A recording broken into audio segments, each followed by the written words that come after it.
Okay. Yeah, let's do it. Yo, what's up, everybody? Welcome to FunPop. How are you doing? Thanks for tuning in tonight on this chilly night here in November. This is the week of Thanksgiving. It's November 21st right now. So looking forward to some turkey and food and family time later this week. To everybody that didn't get to watch a show last night because we didn't have a show last night. Apologize for that. I just kind of honestly wanted to chill, and have a night. Like I was really into playing a game too, and I was like, man, I just honestly didn't feel like doing a show, to be honest. Like, I don't know.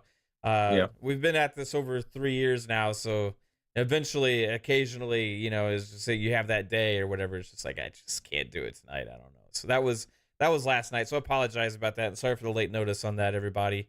But thank you for being here tonight for FunPop, and you all rock. And we're going to have some fun talking some movies and a little bit of gaming talk as well, because there is some more info coming out about Kotor. So we'll talk a little bit about that and more. And Cycle's on his way. But for right now, we got two amazing other panel members of FunPop and part of the Fun Speculation fam. Got 3-Bit here hanging out. What's up, dude? Hey, man. How's it going? I Not seen you bad. played Mortal Kombat. I know you should Yeah. ask me how I'm doing, but I kind of want to know how you're doing. You played Mortal Kombat? Yeah, And did you beat it? I did. So Mortal Kombat, I started I got it because it's on Black Friday sale on Xbox, right? And Ooh, I should get it then. yeah, it's really good. But yeah, I started playing the was it on Black Friday sale, or did I just have enough? If it is, I'm going Credits. to look at it right now. Anyway, I didn't pay full price. Either I had Microsoft Rewards or it was on the Black Friday sale. I can't remember. I think it was on the Black Friday sale, but I could be wrong. But Okay. yeah, I started playing the campaign on Sunday night a little bit. Mhm.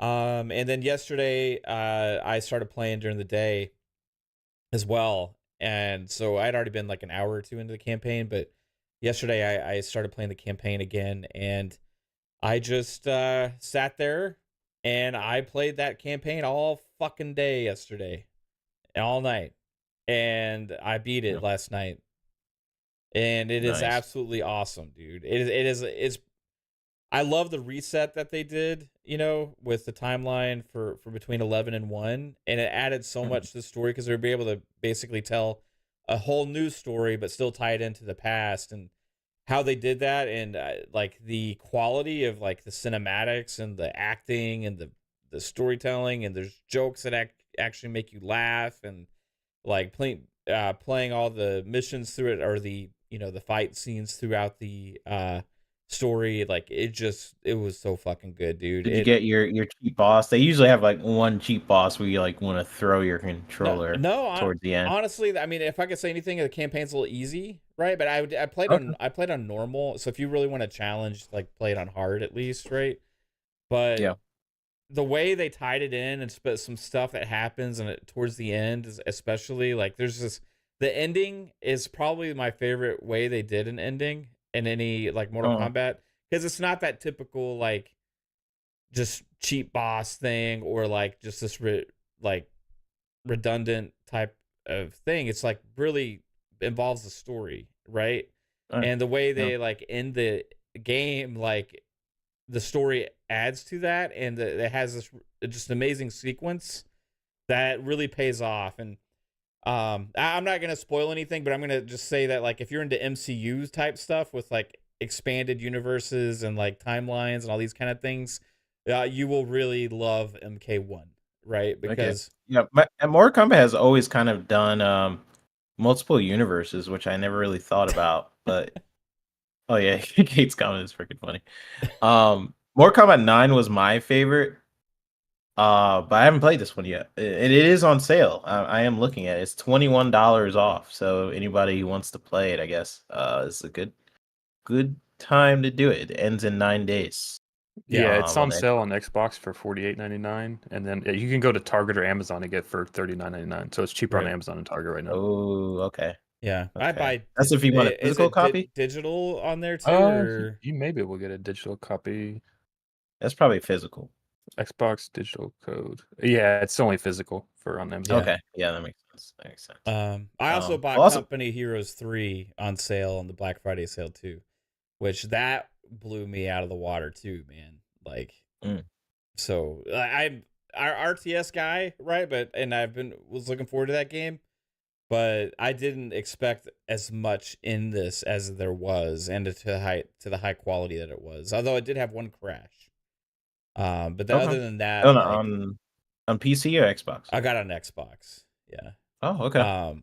But yeah, there's actually base building in this one. And like I don't really remember that from Company Heroes. Am I wrong, Jasper? Like I think it was always like it wasn't like you build like keep building forward. It was more like you have like a back line that you build stuff at, I think. I don't right. correctly. Yeah.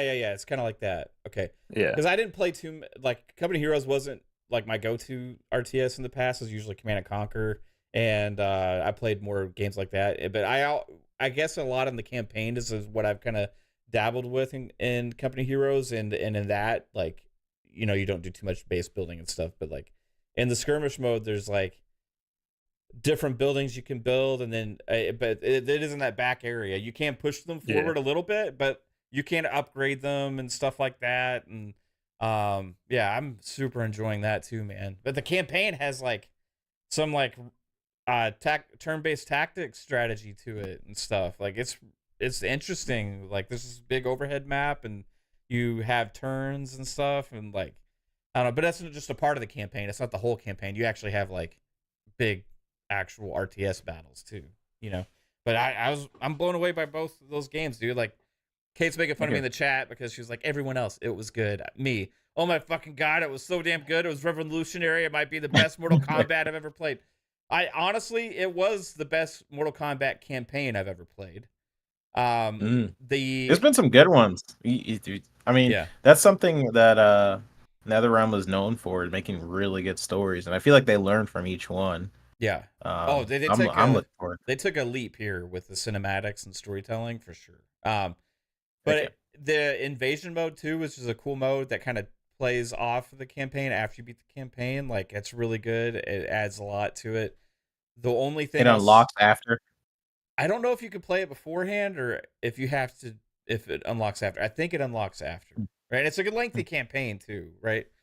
But the only thing I will say that I've noticed so far with this MK1 that would be a negative is the monetization schemes behind it. Like leave a lot like of costumes and alternate outfits and stuff that are like seasonal or in things that make you like kind of pressure you to spend money, which is kind of, they've done that in Mortal Kombat in the past a little bit, but it's mainly just, you know, buy characters and stuff for character packs. But this one they're really kind of pushing the monetization with like outfits and alternates and on all that kind of stuff. And I'm not a huge fan of that, but ultimately there's still plenty to unlock without doing I'm guessing the invincible character you have to buy.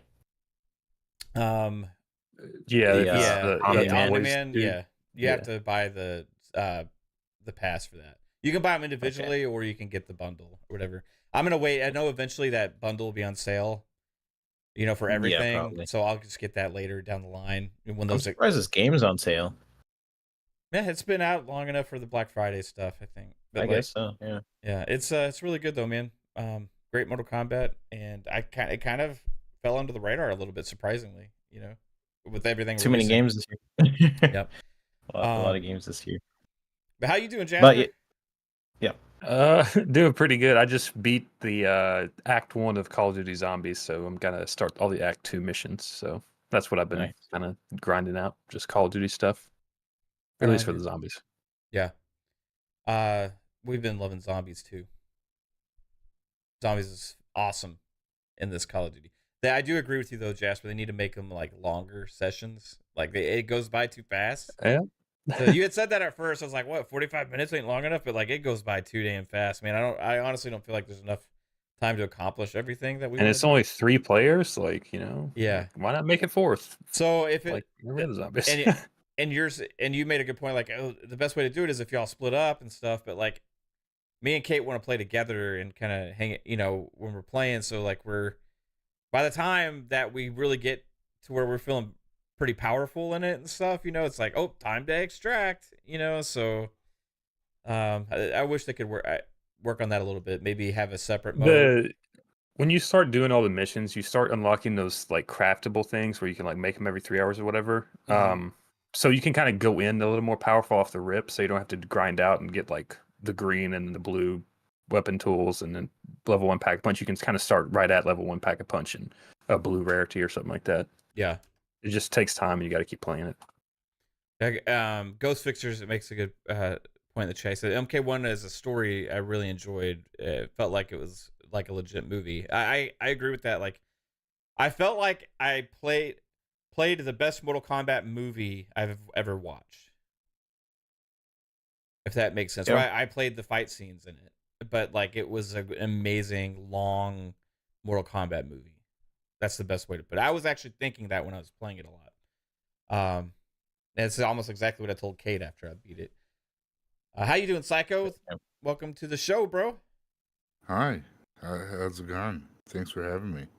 Yeah, thanks for being here, Mr. Panel member of FunPop and family member for Fun Speculation. You finally watched Blue Beetle, and you told me it was ass. Oh, yeah. Yeah. So the best parts was Nana. That's all. That's it. That was like, she was like the best character in the whole movie. She was my least favorite character. Oh, dude! Like at the end, dude, she became total badass. Right. I get you. Yeah. She was like, you this is from my resistance days or whatever, Yeah, like, oh, I get to tell you later. It's like, oh, what the fuck, Nana? Well, how are you holding that gun like you've used that before? So yeah, no, it was horrible up until like they invaded that complex, and then it was good, Yeah. and then the power of love turned the enemy to good. It was. I kind of looked at it like it was a live action anime movie instead of a superhero movie, and like that's how it came across to me. Oh, I mean, it's cool, but it just no. It was just not the best when it comes to like other superhero movies that DC had. You mean you didn't like DC's version of Ant-Man? It is a lot like Ant-Man with the this way the story. Yeah. In some ways. Yeah. It was like, I don't know. It was just weird. Like, it kind of sucks for like this. There is like the first Spanish superhero, and they kind of made him like a weakling up until like certain things happened, and then it was like, then he saw his purpose, and then then it got good. It was like, why couldn't you have done that like sooner? That's for Blue Beetle 2, Psycho. Let's go. Yeah, Blue Beetle and what is it, Firestorm, I think. The guy that he's in Justice 2. Him and the guy that has the fire. Isn't this supposed to be the start of the James Gunn? Yes. No. Yeah, this was the start. No, Blue Beetle's still spin-off movie or whatever. Right? He's saying it's canon. They said it was. I remember him saying it was gonna be canon. He said this is the start of the new DC. It's canon, but it wasn't. They backtracked or something. Yeah, it wasn't one of his original creations, but they decided it was gonna fit with his storyline going forward. Yeah, so that's because I remember them saying like, "Oh yeah, this is gonna be canon," and then I think I remember them like once it bombed, they're like, "No, this is not canon," or something. I can't remember. Actually, a lot. It didn't really. I mean, maybe it bombed with the box office, but like feedback wise from the people that watched it, it actually had a lot of good feedback from fans and stuff. So. I'm a huge DC fan, and this was not it. Yeah, I hear you. I'm just saying the general like consent. Wow, like, it got a fucking 92 audience. What the fuck? Yeah, that's what I'm saying. Like it had a good user score. Like the fans actually liked it. Like, yeah. I didn't Like, mind. are it, you being a actually. James 'Cause- Gunn hater? because at literally the last 20-30 minutes of the movie is when it got good. Yeah. So if you base it on that, James Gunn hater for sure. oh, I don't like James Gunn. No, he's definitely he's not the guy to take the DC franchise to that next level that we get with what Foggy have done with Marvel. But wasn't there a rumor that James Gunn was one of the original idea men behind the MCU? It was. Yeah, just because he was original thought process doesn't mean he has the talent to be what Kevin Feige is. Like, You can think of it, like, oh, this is what we should do, but you have no other input. It's going to go He's nowhere. the reason I why mean, the Infinity Stones were in there. There was back then. It was like Kevin Feige, Joss Whedon, James Gunn. A lot of these big directors and people that are in production and stuff had like a lot of influence in getting that going and stuff. But like, yeah, James Gunn, I think, deserves a lot of credit still for a lot of things in the MCU. Like Guardians of the Galaxy was fucking great. Every single one of them, for that, it's a great slapstick type movie. Those were not the serious type comic movie. Like DC's always been that serious, gritty. So your issue with James that's Gunn the DC is you don't want them to turn DC into. I don't want the slapstick like in everything. Like like Batman wasn't like poking jokes. That was not Batman. He was the serious fight crime. That's why I like Zack Snyder's the universe he brought. That was just really what it was doing good, but they didn't.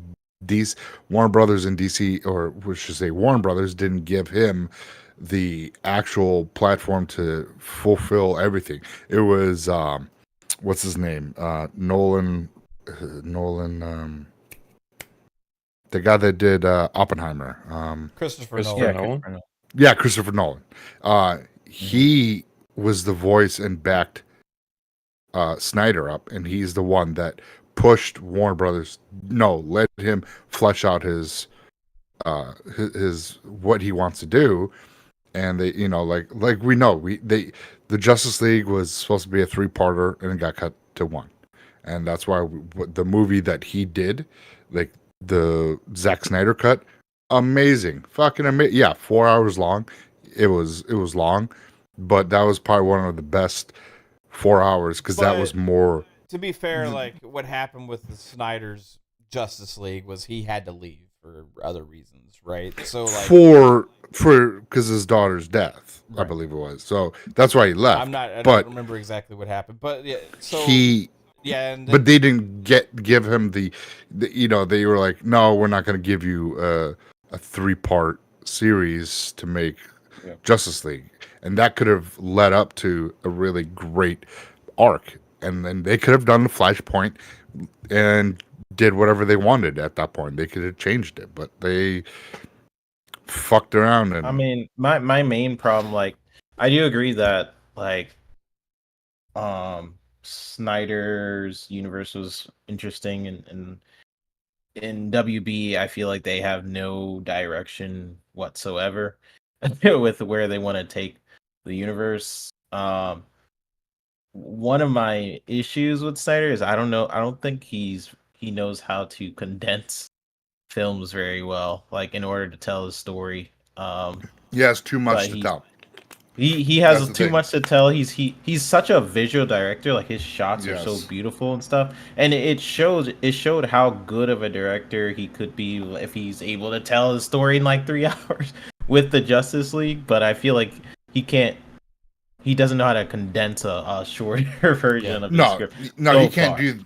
Yeah, he can't do that 2.5 hour type movie. Yeah, I mean, did Zack Snyder want to be the Kevin Feige of DC? I think he would have been amazing at it, but I don't think he wanted to Yeah, I don't think he Zack wanted Snyder's to be. movies though are so like hit and miss. Like he can do a really Yeah. good movie, and then like his next movie is like well, super he's shit. doing that new thing on Netflix, right? The Rebel Moon. yeah, I'm Rebel Moon. excited That's the for thing. it, but That Rebel like- Moon is like 2 parts, and it's like almost 3 hours long. Yeah. So that's what I'm like. but his he does last not know. movie, the Army of the Dead movie, was like complete shit, and that was on Netflix. So it's like, But then he like made Watchmen, and I love Watchmen.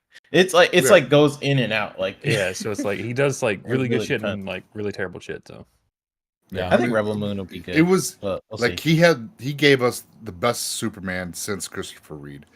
A Reeves. great freaking Reeves, right? Yeah. Reeves, whatever. Reef. Reeves. He gave us a great Batman. I liked his Ben Affleck's rendition of Batman. It was a good Bruce Wayne Batman. Wonder Woman was good. Everyone was like, "Oh, she can't play Wonder Woman. She's not on Amazon," but she fucking killed it. And with the original Wonder Woman, and then that fucking Yeah. Well, so massacre of the 1984. here's the But- thing. Like with James Gunn, right? I agree somewhat with your concern about like him sillying up stuff just because of what we've seen him do with some movies and some shows and stuff like that, like on DC, like the Peacemaker or Peacekeeper. I always get Peacemaker with but that John Cena. Peacekeeper, like Peacekeeper. that stuff, it rolled. It was like that was the character. That was fine. But That was like love part that of. show, right? And It was a great show. It was great. also well, that James Gunn was- isn't going to be the director of every right. thing. That- So Peacekeeper was James Gunn. The new Yeah. Suicide Squad, right, was James Gunn. Now, for me personally, I was one of the few fans of the first one, right? But audience-wise, the other one, Suicide Squad, was well more received than the first one, right? So people seem to love that, right? And I would also argue that James Gunn's Guardians movies had some of the best moments from the MCU, and also a lot to your worrying about sillying things up. Like, it had the most heart, I feel like, as well throughout that whole series, and it had the most like things really made sense and picked up with the arcs of the characters really well between those 3 movies. Like, And it also shows that like they're more than just like a character. They have like a personality in the movie because they like have their Yeah. silly moments, but they also have their super serious moments. So like They have when a you do lot that of over a serious course of 3 movies, like you get a really in-depth character. right. And They made you care about Yeah. the characters in Yeah. Guardians when we didn't give a shit about the Guardians of the Galaxy beforehand. You know what I mean? Like, Their comics were awful. Yeah, So like- he did a good job well, at that. like we generally the Guardians like movies were like arc wise from the first to the third, it's self-contained within what they are themselves. I feel like told the best story out of a trilogy. You know what I mean? Out of any of the MCU stuff. So Well, Captain America. okay, yeah, but Captain America, to be fair, wasn't by the second and the third movie wasn't as much just it was about kind Captain of not his America. movie. It was Yeah. it branched out to be like almost secondary The Avengers. Avengers Yeah. movies. You know what I mean? Yeah, that's true. So this was like more just about the Guardians, The team and stuff. You know, so Yeah, the thing is, I'm just I'm like half and half. Like, I think James Gunn has potential, and like with the Guardians franchise and stuff. I guess where I'm just kind of like, I hope it'll be decent. It's just DC is just so. I don't Boring. trust WB. yeah. I just don't trust WB. I mean, it is kind of boring too. But like, I'm wondering, like Marvel, they've earned my trust over the years. Say what you want about this new phase, they've had like 30 good movies. Yeah. You could count like some bad movies, like Right. this movie, I don't like this one, but they've And even they've- some of the ones we like didn't like as much at first, now we would like think back like that was actually pretty good. I actually really loved that movie. You know what I mean? like over time Yeah. they've earned my trust or earned my thing. Like if they make a weird decision, like they give me the benefit of the doubt sort of thing. DC over the years, like they've burned me so many times with their movie franchises. The one thing they know how to do well is Batman, and everything else is just kind of like Yeah.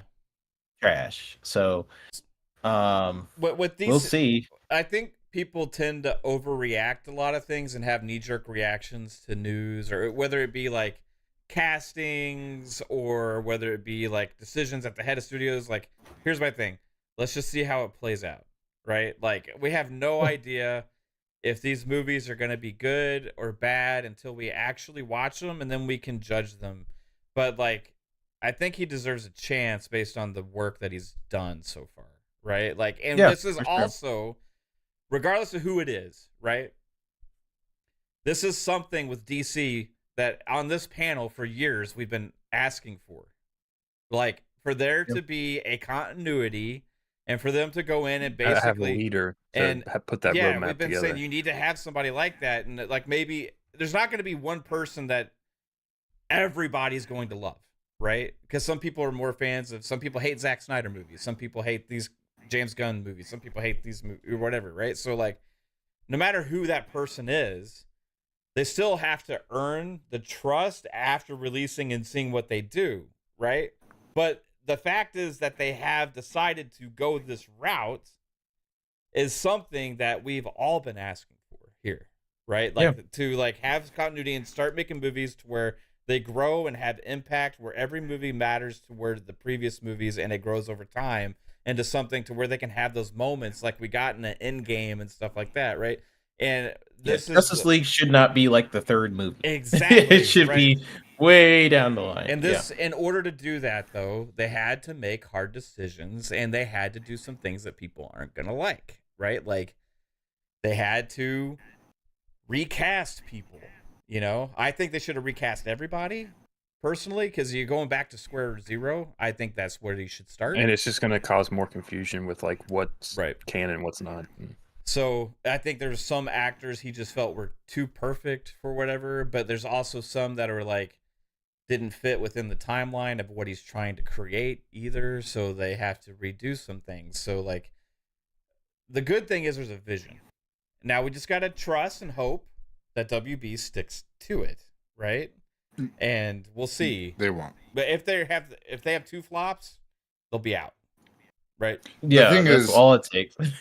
My issues with James Gunn is that when we got that second Suicide Squad, it felt too much like the formula of the Guardians of the Galaxies, and he was trying to bring that over to that with slapstick, and like some of it was fine, but some of it was just way over the top.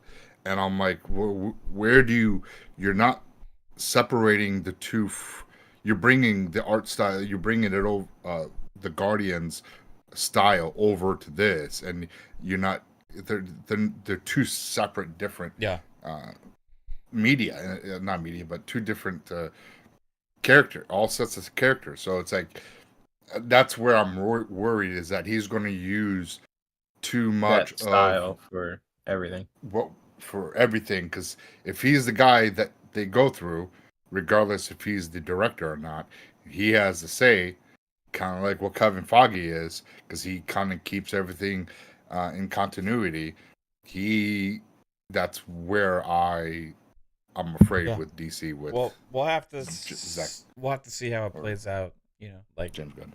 I understand, you know, because I didn't like the second Suicide Squad movie as much because of that. I thought the giant starfish was just fucking stupid as hell, you know. But like, it is what it is. It was still overall. He is a character. Fun movie. He was a villain. And I had issues with what they did with some of the characters in there, like Rick Flag and stuff. The way, like, what happened, like, there's just some crazier stuff going on. But I get you, Psycho. But I don't. If they make a Batman like that, you know, I'll be like, okay, right.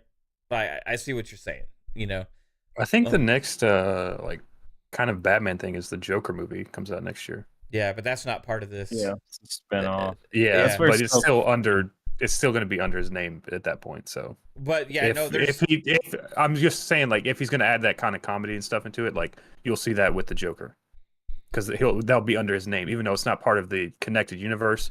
So, like, you can start seeing those concerns if it's actually going to play out where James Gunn puts his opinion and everything. So yeah, What does he will he have any involvement with it? Because like I think he's just doing the connected universe stuff, and supposedly these movies are going to be clearly labeled if they're part of the connected universe, right? So I don't know if he has anything over Todd Phillips's work or if he has anything over Andrew Reeves' work, right? I think those are both going to be separate, and I don't think he has any say so or control over the ones. Onion Bro says, "Isn't Joker a musical now?" It is a musical.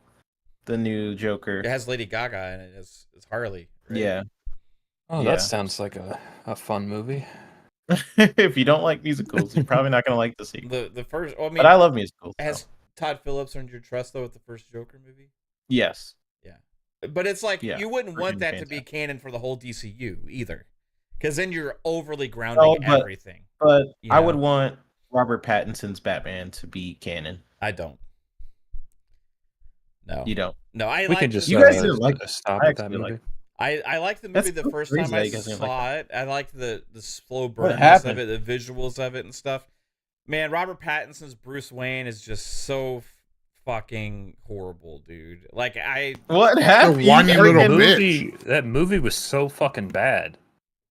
If I rewind and go back Yeah, to the Fun Pop episode when we talked about the about this. Batman, you guys loved it. I have been consistent. That movie is shit. I almost stopped watching it. There's no No, way I- you said I- that. I like I said 3-bit. I would love to go back. Yeah. You probably missed the Fun Pop episode where I talked about when we started to watch it here, and I watched it with Kate. And I was like excited to watch it with Kate because like, oh yeah, this is a great movie. I watched it and I started realizing all the problems it had. I think I was just on a high after I saw it at the theater. I watched it one time and it was on HBO, wherever the fuck it was when Yeah. it came out on the streaming service, and I was like, this movie is terrible. I think I was like the visuals and like the all that stuff was like at first was like really cool, but like I talked about this later.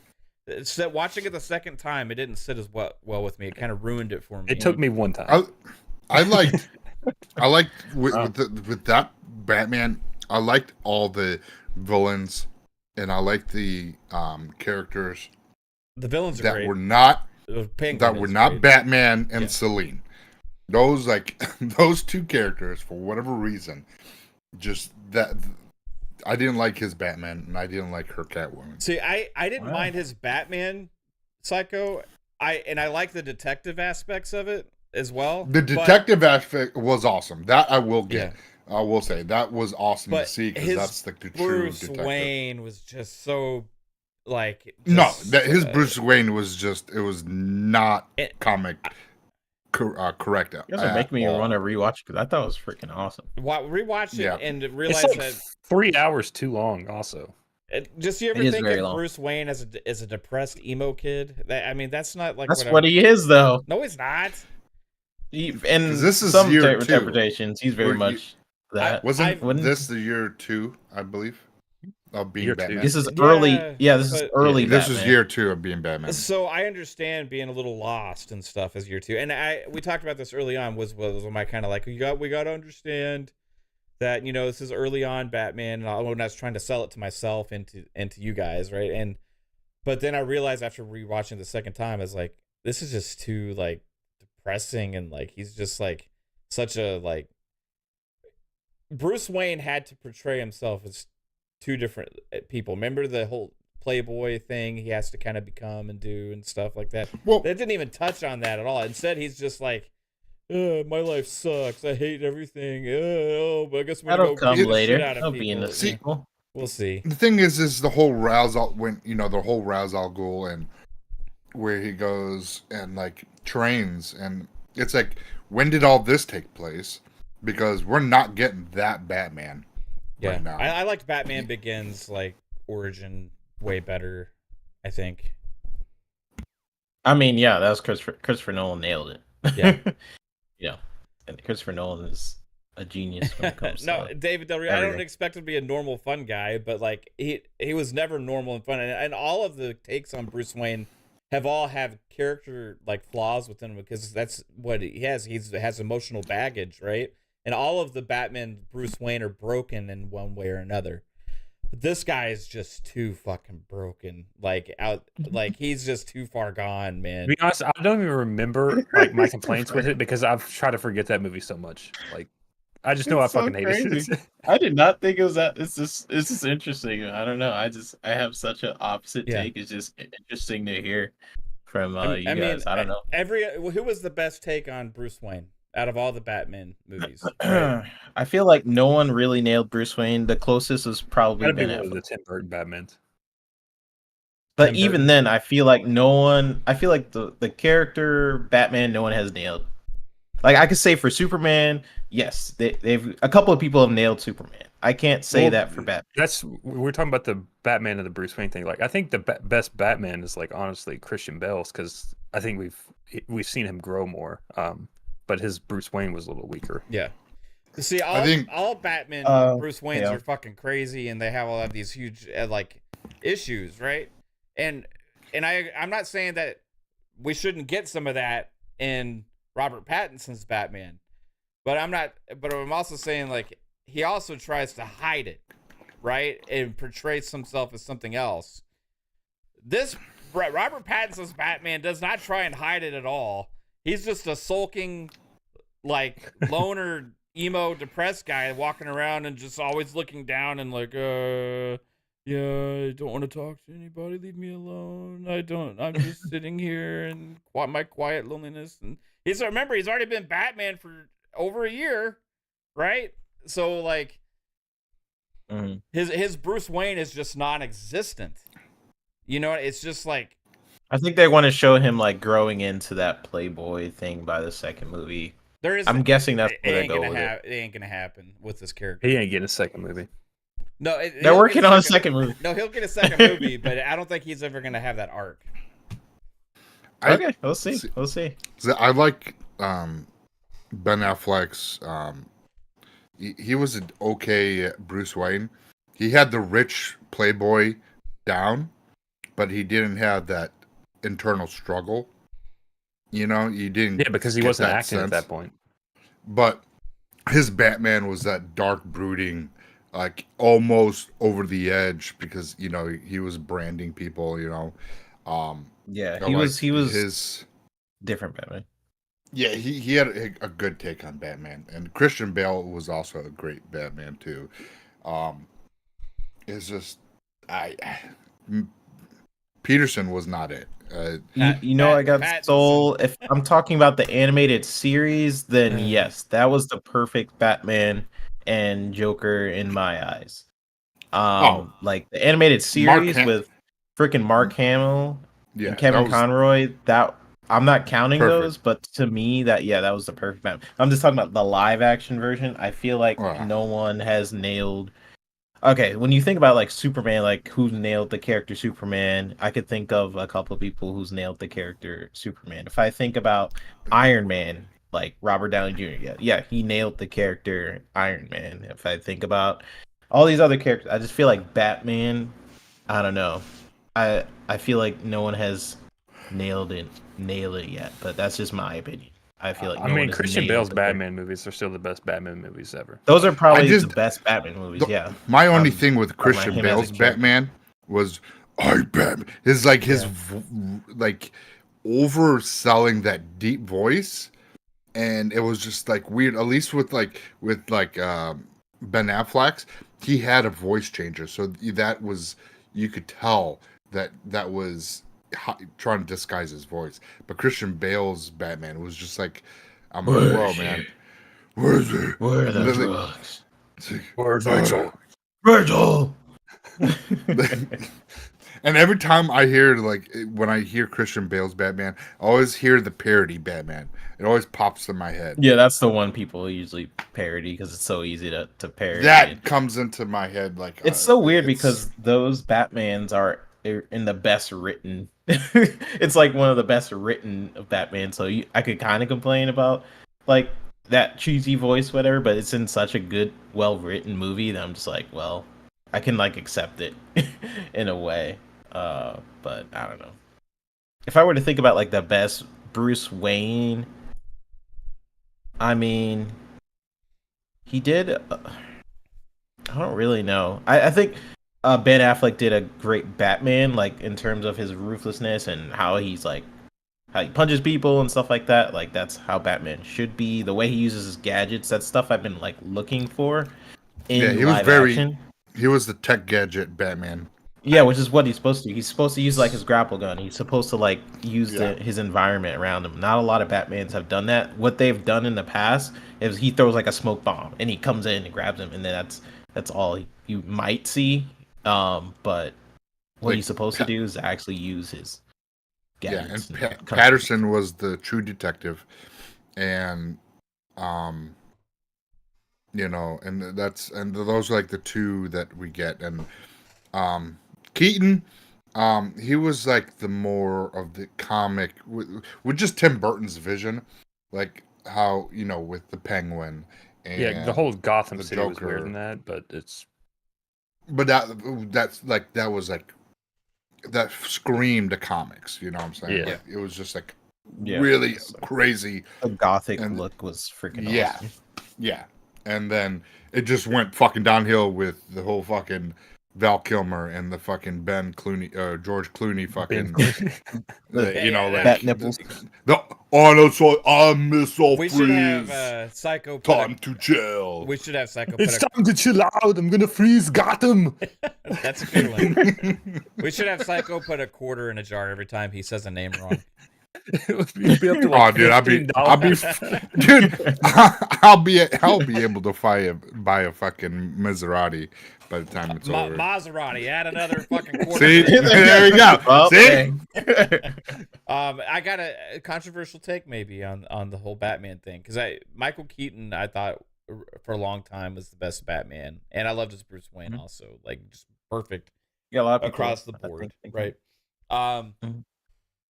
But I gotta say, I kind of wish going back and looking at things, right?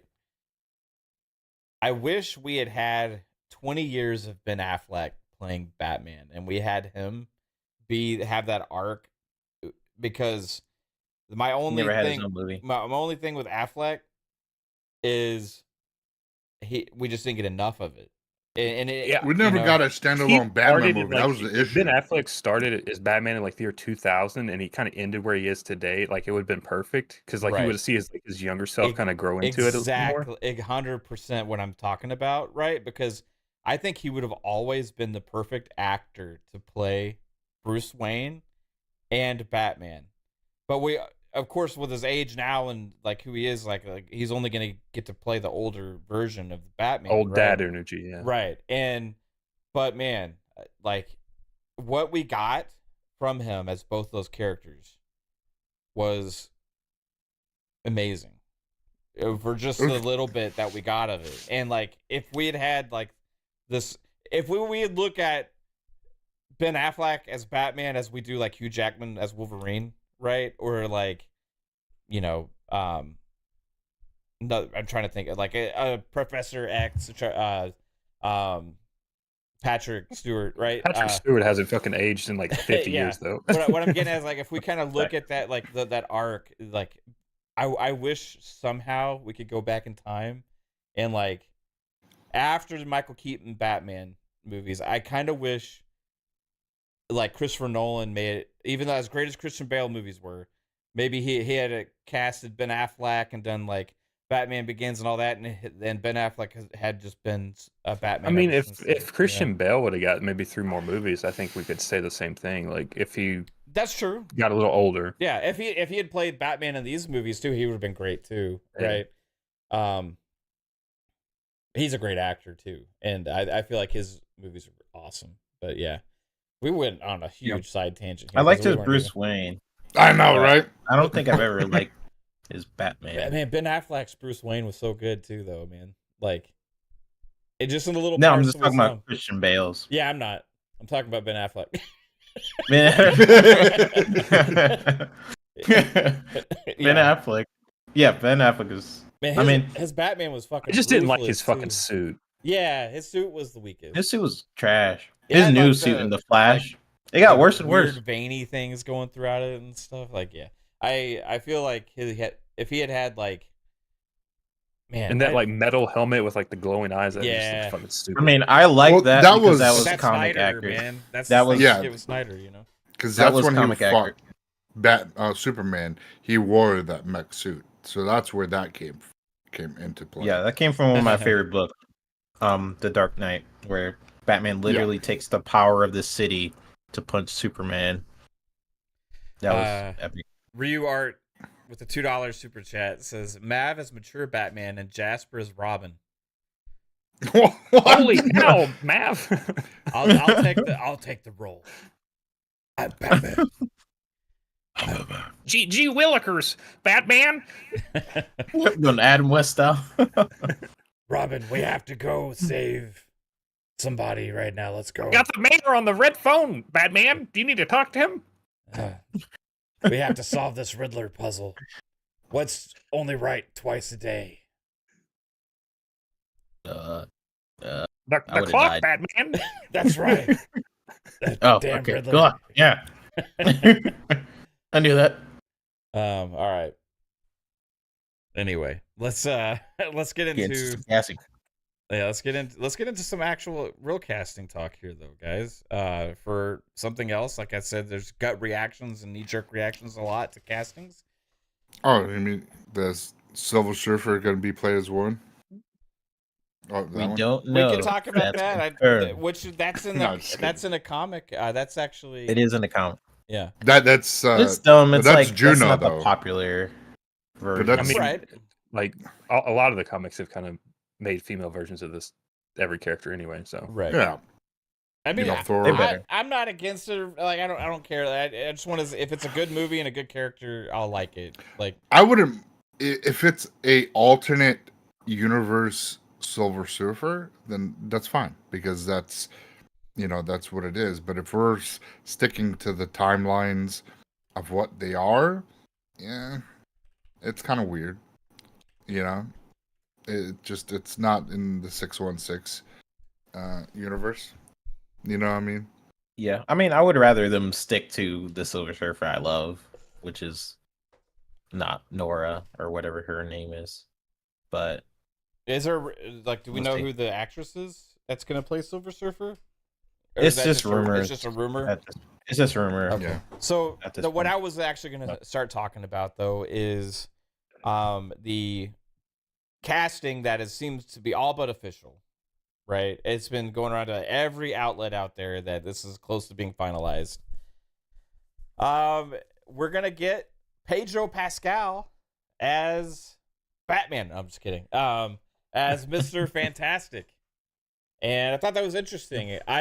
I was with some. I think John Krasinski was a great choice for that from the Doctor Strange Multiverse of Madness. But like at the end of the day, like that may have never been the plans as like just as for a that fan movie, kind of thing. Or whatever. yeah, as a fan thing, right? So this casting is a very, very important casting for the MCU, right? I just feel like Pedro Pascal's not. You Mr. don't think- Fantastic whatsoever? So Yeah. the original Mr. Fantastic was a lesser known actor that played Reed Richards in the original Fantastic Four movie. He's been in a lot of other things, but I couldn't tell you his fucking name, right? Like he's an actor that's been in lots of stuff. In fact, we just rewatched Black Hawk Down the other night, and he was in that movie. Everyone was in Black Hawk Down. I know everybody was, and Kate pointed out, "Is that Mr. Fantastic?" And I was like, "Yeah, that is fucking Mr. Fantastic," you know. But a lesser known actor played him. Pedro Pascal is not a lesser known actor, right? Like he is A-list He's right big now. right now. And so there's two things here going on, right? A lot of people have been like complaining and criticizing Marvel for not casting big actors to play the roles, right? And now they do. People are like, that's not Mr. Fantastic. You know what I mean? So overall, it's pretty polar opposite to Superman, where people are liking the casting in Superman so far. I I don't really know what that is. Who it is. I know you don't say. don't know. I'm not familiar with the actor. But I've seen pictures of him. I have no issues until I see the movie. I haven't even followed. They who pretty the much fuck's gonna casted play it. everybody in Superman. They casted Jimmy, they casted Lois, Superman, all of it. Do we have all the people for that yet? For Superman. Yeah, who's playing Lois? Her name is like Rachel something. I'll pull it up. They're younger actors and actresses, right? Because this is a younger Superman. Yeah. Yeah, they're all left kind of not like Smallsville. Okay. I'll pull it up. But yeah, sorry, go ahead. Colin Prime says I like the Superman casting because he looks like a younger Henry Cavill. Okay, so Victor Click. Did you just read Victor Click's fucking comment? hear me out. LOL. Big silver titties flying around sounds cool to me. Of course, Vic. Of course. That's right. Silver Surfer doesn't really have clothes. Nope, No. just in underwear. It's just silver. That's what I'm saying. Silver underwear. How are they gonna do that? I mean, Silver just do it bra. like Cortana. You just make Yeah. it Is all. Reed Richards gonna fucking motorboat that shit? Yeah. Like It'll be like Mystique, right? Yeah. Except silver. I don't think they would well, ever nah. do a Mystique nowadays. You see them now, see her now? She's clothed. In all the new MCU, all the newer renditions of Mystique, she's clothed. Is she? She does not. She Yeah, does not she's have the gonna have some Rebecca sort Remain of- Stamos body paint Mystique. We stopped that. I think whoever played it, what's her name? Jennifer Lawrence. Yeah, Jennifer Lawrence. Yeah, Like, she's after been cool blue. The first one, the first one she was, and after that, it stopped when she started making a name for herself. I mean, I feel like if you you could hide it, like just get like Yeah. a really tight suit or something shit, and like make everything kind of flat. I don't know. But he's Silver Surfer. Well, I He's mean, ma- we know that Disney's willing to go a little further with things now because they have like the Echo show is like gonna be off the rails, like violent and stuff, and like they are doing Deadpool 3. They're not nerfing that, right? So maybe these movies are gonna be more varied with like stuff, and we don't, you know. But why But are they we did talking say- about- Chat. Why are we talking so much about silver titties? Like, I want is Silver Surfer going to be in the Fantastic Four movie? Is this like? Or that's how Most it likely, was- yeah. okay, so They're gonna, because Galactus is the baddie. right, hopefully it's not a and big Silver vape Surfer cloud. like serves Galactus, right? Yeah. But anyway, so let's get back to what we were attempting to talk about before. What are we talking about? Pedro Pascal is Mr. Fantastic. Oh yeah, Wishmaster Part 2. Okay, so I put a thing on Twitter. That is like the only role I have not liked him in. Right? He's What is very Mr. Fantastic? yeah. No, Pedro Pascal, Mr. the Wishmaster. Yeah. Wishmaster. Yeah. Like, Oh yeah, is that Wonder Woman? I'll give or you Wonder Woman one more yeah, wish. 1984. Yeah, I forgot about that. You guys shouldn't have mentioned that. But That's- that's the character. That's what started FunPop. That character's over the top. I feel like Reed Richards is way more subdued, just more of like a scientist type guy.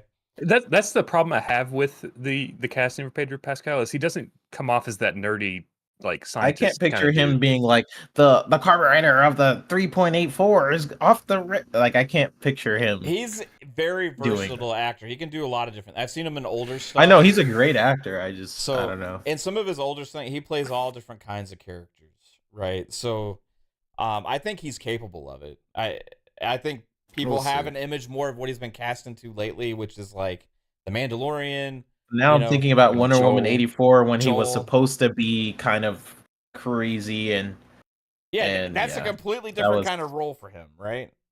Regardless if we liked it or not, like that was a different character, 100%. But he's played all different kinds of characters before, so I think range-wise, he has the capability to play it like yeah, he's a great scientist, actor. you know? I just can't see him as Mr. Fantastic. Okay. But maybe I could be wrong. I've been wrong before with certain casting. So, like, I think when I picture Reed Richards, I picture someone who's like a nerd who doesn't can't talk very well, who I don't know. And then Susan Store is kind of that person that brings him in and brings out the awkwardness in him, and they Mr. kind of bounce Fantastic back needs to and be forth. the older one in that group of four, or at least like Who? Mr. Fantastic kind of needs Oh, to yeah, kind yeah. of come off as more like the older one that's like the leader of that group. And again, it's like Yeah. I feel They like might make it so Sue is the leader. They might go that route. That's yeah. what I'm guessing. I've always seen it But- as, in a way, like Mr. Fantastic is kind of the leader, but it's like him and the Invisible Woman are kind of like the parents of the group, and then you have the Thing who's like emotionally broken, right? And he was Mhm. like their best friend, you know, but also like has the most heart. And then you have Human Torch, which he's kind of like the younger, like, you know, I love this shit, you know, kind of guy. Johnny you know? Blaze. Yeah, exactly, right? So I want to talk about the castings in general, right? So we know the age range they're going for, because Pedro Pascal is a little bit older guy. He's not super young, right? So they're going with a more mature take. We're not getting a Miles Teller fucking Mr. Fantastic here. We're getting a more mature Mr. Fantastic. So, as well as we've also heard, I guess they are getting Vanessa Kirby to play. Yeah, I like her Sue casting. Storm. Yeah. So, she's also maybe a little bit more mature as well and stuff, right? I've saw her in Mission Impossible. I don't know how old she is, but she doesn't look like a 20-year-old or something like that. You know what I mean? Like they did before. Mhm. So they're going with a more mature take on the characters. Okay. So who, if we get Pedro Pascal and Vanessa Kirby to play Mr. Fantastic and Sue Storm, who would make a good Human Torch and Thing? I don't think you For can Thing, ever do I better would than Michael get- Chiklis, because he was perfect. But He was the perfect. yeah, He was the Thing, right? yeah. Yeah. He was a great Yeah. Thing. The Shield. Someone that looks like him, that's kind of built, that's bigger. You need a short, bald guy? stocky, and bald almost, right? Yeah. Danny DeVito. No, not that short. No. I just wouldn't get someone who you might need an unknown for that role, maybe. Someone who's not as well known. I feel like, I don't know, that character, you would need a bigger guy, maybe bald, and I don't know. I don't Well, know. I can't think of anybody on the top of my head that fits those descriptions. Yeah. Because they're gonna be when the accident happens, that's when he gets bulkier. So you don't have to really go in depth with trying to find someone in the same build. Yeah, but I don't want a size. scrawny, He doesn't- skinny guy. But he doesn't have be to be scrawny. He can But these be are chubby. But they're astronauts, though, you know, So how many jacked astronauts do you see? You know what I mean? yeah. So- a lot of them. Michael Yeah. Really? Astronauts are. Do you pretty- see Astronauts have to be Arnold super- Schwarzeneggers go up in space? What we- No, but Jasper? astronauts have to be super fit. Like But I think he's talking about just like they're not hugely I know. muscular. They're super fit. Yeah. But like, so for me, like you can take like an ordinary person, like Brock Lesnar. when people think Thing, like they think jacked because of the way he looks in the Rock shit. You know what I mean? But like, as the character, he's never been that as himself, right? He's just been like normal type guy, right? That had this transformation into Yeah, this he didn't Rock want to be thing. there. He just happened to. Yeah. So, like Michael Chiklis, I think was the perfect Thing because he just completely fit the character mold of that character, right? Like, so when I Just think cast him again. he's too old now, man, probably. I mean, that Yeah. was like over 20 years ago, right? Like, Well, Pedro Pascal is probably older than him, no? no, Or no? then Michael Chiklis. Yeah, is how Michael old is Chiklis? Is he even alive? he? Yeah, Is he's 60. He looks the same. He looks exactly the same. And Pedro Pascal is he's 48. Okay. Yeah. Yeah, you're right. But I mean, Yeah, he's 48. That looks like he's 50. I mean, Michael Chiklis. Could you have a 60-year-old He looks astronaut? the same He to me. looks the fucking same.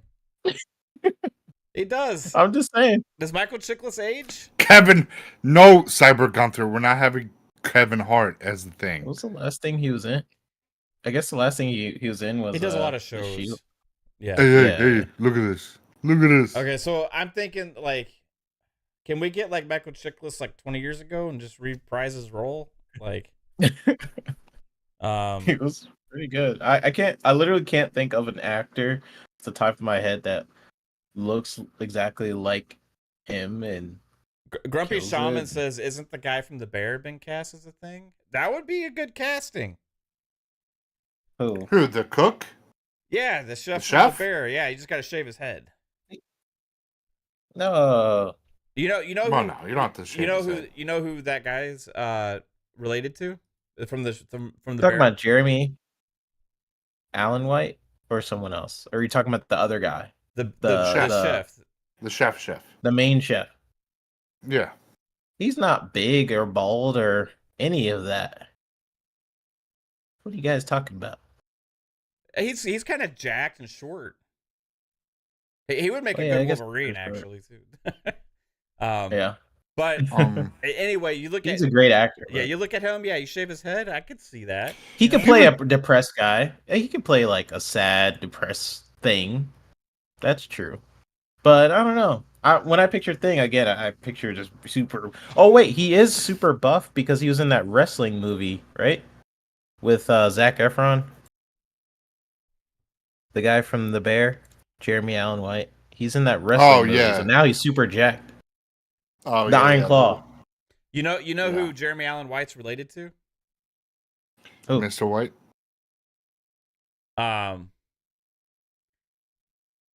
Oh, never mind. Fuck. I saw this on. You know those things you like get lost in on Twitter, or like you click on like clickbait shit is like actors and their No. famous relatives or whatever, and like you just like go No. down a rat. Anyway, I click on those stupid things sometimes or whatever, and this fucking Yeah. one lied to me. Yeah. I see I'm- this I'm one so where it's pissed like off. Well, Leonardo yeah, dude. DiCaprio's playing Martin Luther King. I was like, what? And I blame Kate. Kate, that's a Kate doing right there. No, this is bullshit. I'm You hear that, Kate? It's all your fault. this Poison Maniac says Caster. Actually, Grumpy makes a good point, but you still have to have a human thing to transform into the thing. So You know, you still need a human. everyone's on like this wrestler train. Like, what about Steve Austin? yeah. Can he act? Yeah. I don't think he can act. I mean, he's been in movies, so I mean, it's the thing. All you gotta do is I be don't- like, "Ah, I'm the thing, smash." It's like, I don't want to see. He's not like Yeah. Hulk. He still has intelligence. David De Toro is watching too much Mallrats. Gosh. Channing Tatum as the thing. Channing Tatum cannot. Like he'd act. be a good. He could be a good Channing Tatum's not a bad actor. Human Torch. He's not a good actor either. He could be a Human Torch because Human Torch kind of needs to be that young, okay. energetic type character because that's that's kind of like who we've seen reprise that role. So I think in Channing would be a good because you Guys, want you some. can't- Oh, have- Grumpy Shaman says the guy that played Cousin Richie from The Bear. Oh, he's awesome. You know what else he was in? Was Punisher. Yeah. The show, the Punisher Yeah, he show. would be a good thing. He's kind of tall, I agree though. with that. Well, that's good. That's a thing. Adam Sandler for the win. Well, if you're gonna have everyone saying in the chat like Fucking to have a Cyberwulff. CG thing, my thing is, you would need an actual person first because you have to show the transformation of why he hates being the thing. And you need a person first, and then Right. he transforms into the thing, and then you feel bad for him. And so you need an actual person too. Yeah. No, they don't need an overweight thing. Cyber Gunter said Adam Sandler for the win. Let's go. Adam Sandler for the thing. That'd be amazing. You know what? dude. Adam Sandler is such an amazing actor. I know he's in a lot of bad movies. Sure. Why not? I would love to see fucking Adam Sandler. I'm like, Adam Sandler's like everything. Like he's just amazing, dude. Like I fucking love Adam Sandler. He's a fantastic actor. I don't care what anybody says. Like he's freaking. We should have a Fun Pop episode where we just talk about Adam Sandler, because I really could talk about Adam Sandler stuff for like hours, man. It was your first Adam Sandler movie. Billy Madison. This is a bit of an older pick, but get Steve Downs to play the thing. That'd be a really good voice. Oh, true. Steve Downs. You know what? I am down for Steve Downs. That would be Yeah. great. The first That's 5 actually minutes a of him great running, pick. he's like, "Hold on, God damn it, I'm gonna Teach die me here." Well, once you get him in the thing, you don't have to. He doesn't. All he has to do is do the voice. What's the guy? Yeah. How about Pablo? I'm Spartan. I mean, I'm the third. How about Pablo One. Schreiber? Why is the thing on a rascal? Pablo Schreiber. Schreiber, the guy that played Master Chief. in the Oh, that show. guy. No, because he probably wants to show his ass cheeks all the time. Well, the thing's going to be showing plenty of rock Yeah, ass. just show rock ass. I got a question for you guys. How do you think he poops? Probably Oh, has a pebbles. custom. No. With the thing? You think he just bends over and shoots rocks at people? Maybe he just doesn't need to poop. Moves marbles? No, does he eat? Maybe He's he got to just. eat to live. He's a living He's organism. a rock. I mean, does he? I don't know. Does he? Maybe he just eats for fun. I mean, he was eating Subway in the older. Oh yeah, he fucking- was eating in the. Yeah. But those were just Subway fucking. I wonder if someone Oh. Googled this. How does Yeah, the this thing- Chris Pratt is gonna play everything. Fuck it. Mario, Garfield, the thing. Definitely don't look that up. The What? guy that played Bjorn on Vikings could be a good thing, Trayvon says. Also, got Emperor Sofa King member for 7 months, says Chris Pratt as the thing. Chris Pratt. Chris Pratt could do many things, but he's already Hey, he's already Gabagool. Star-Lord, so you can't have him as Star-Lord. And remember at the end of Guardians 3, it said Star-Lord will return. So Yeah, the only dude that you could really take out of that would be like Vin Diesel's Groot, because then he could actually have a character. Fuck yes, dude. Vin Diesel is the thing. That's perfect. He's bald. He's not, We don't have friends. We have family. He's We super have tall. Hey. And the Guardians, his role in those is probably done, right? Kind of. So like, hey, actually have Vin Diesel play the thing. How many times you're gonna cast him to say I am Groot? I think he's good. No, You he have just says, enough- "I am the thing." I am the thing. Yeah. Why Yeah, not? I'm sure he's free. He's almost done with I was gonna say Final Fantasy. He's almost done with freaking Fast franchise. Yeah, maybe. I could see it. We're family. Yeah. Perfect. Yes, this group Fantastic is family. Four's family. Let's go. And Pedro, the thing about Pedro is they keep he's typecasted right now into this family role. So I feel like why they casted him, why they probably kept him top of mind, whoever's writing it, is they're probably like, we want to make Fantastic Four very family dynamic, and he's the caretaker of the group. Yeah, he's So a that's kind of a probably why they father figure type. Yeah, I feel like that's why they casted him, to be honest. And then with Vanessa Kirby, I've only seen her in Mission Impossible, but I can see her being the person that kind of reels him in there. I had said Blake Lively would have been a good casting for Sue Storm as well, but I have nothing against Vanessa Kirby. I just haven't seen her in as At much least she's stuff. blonde. I mean, Jessica Alba was like, they had to dye her hair blonde to make it look more like the character, and then I don't know. I mean, she was fine, but she was You think she's fine, 3-bit?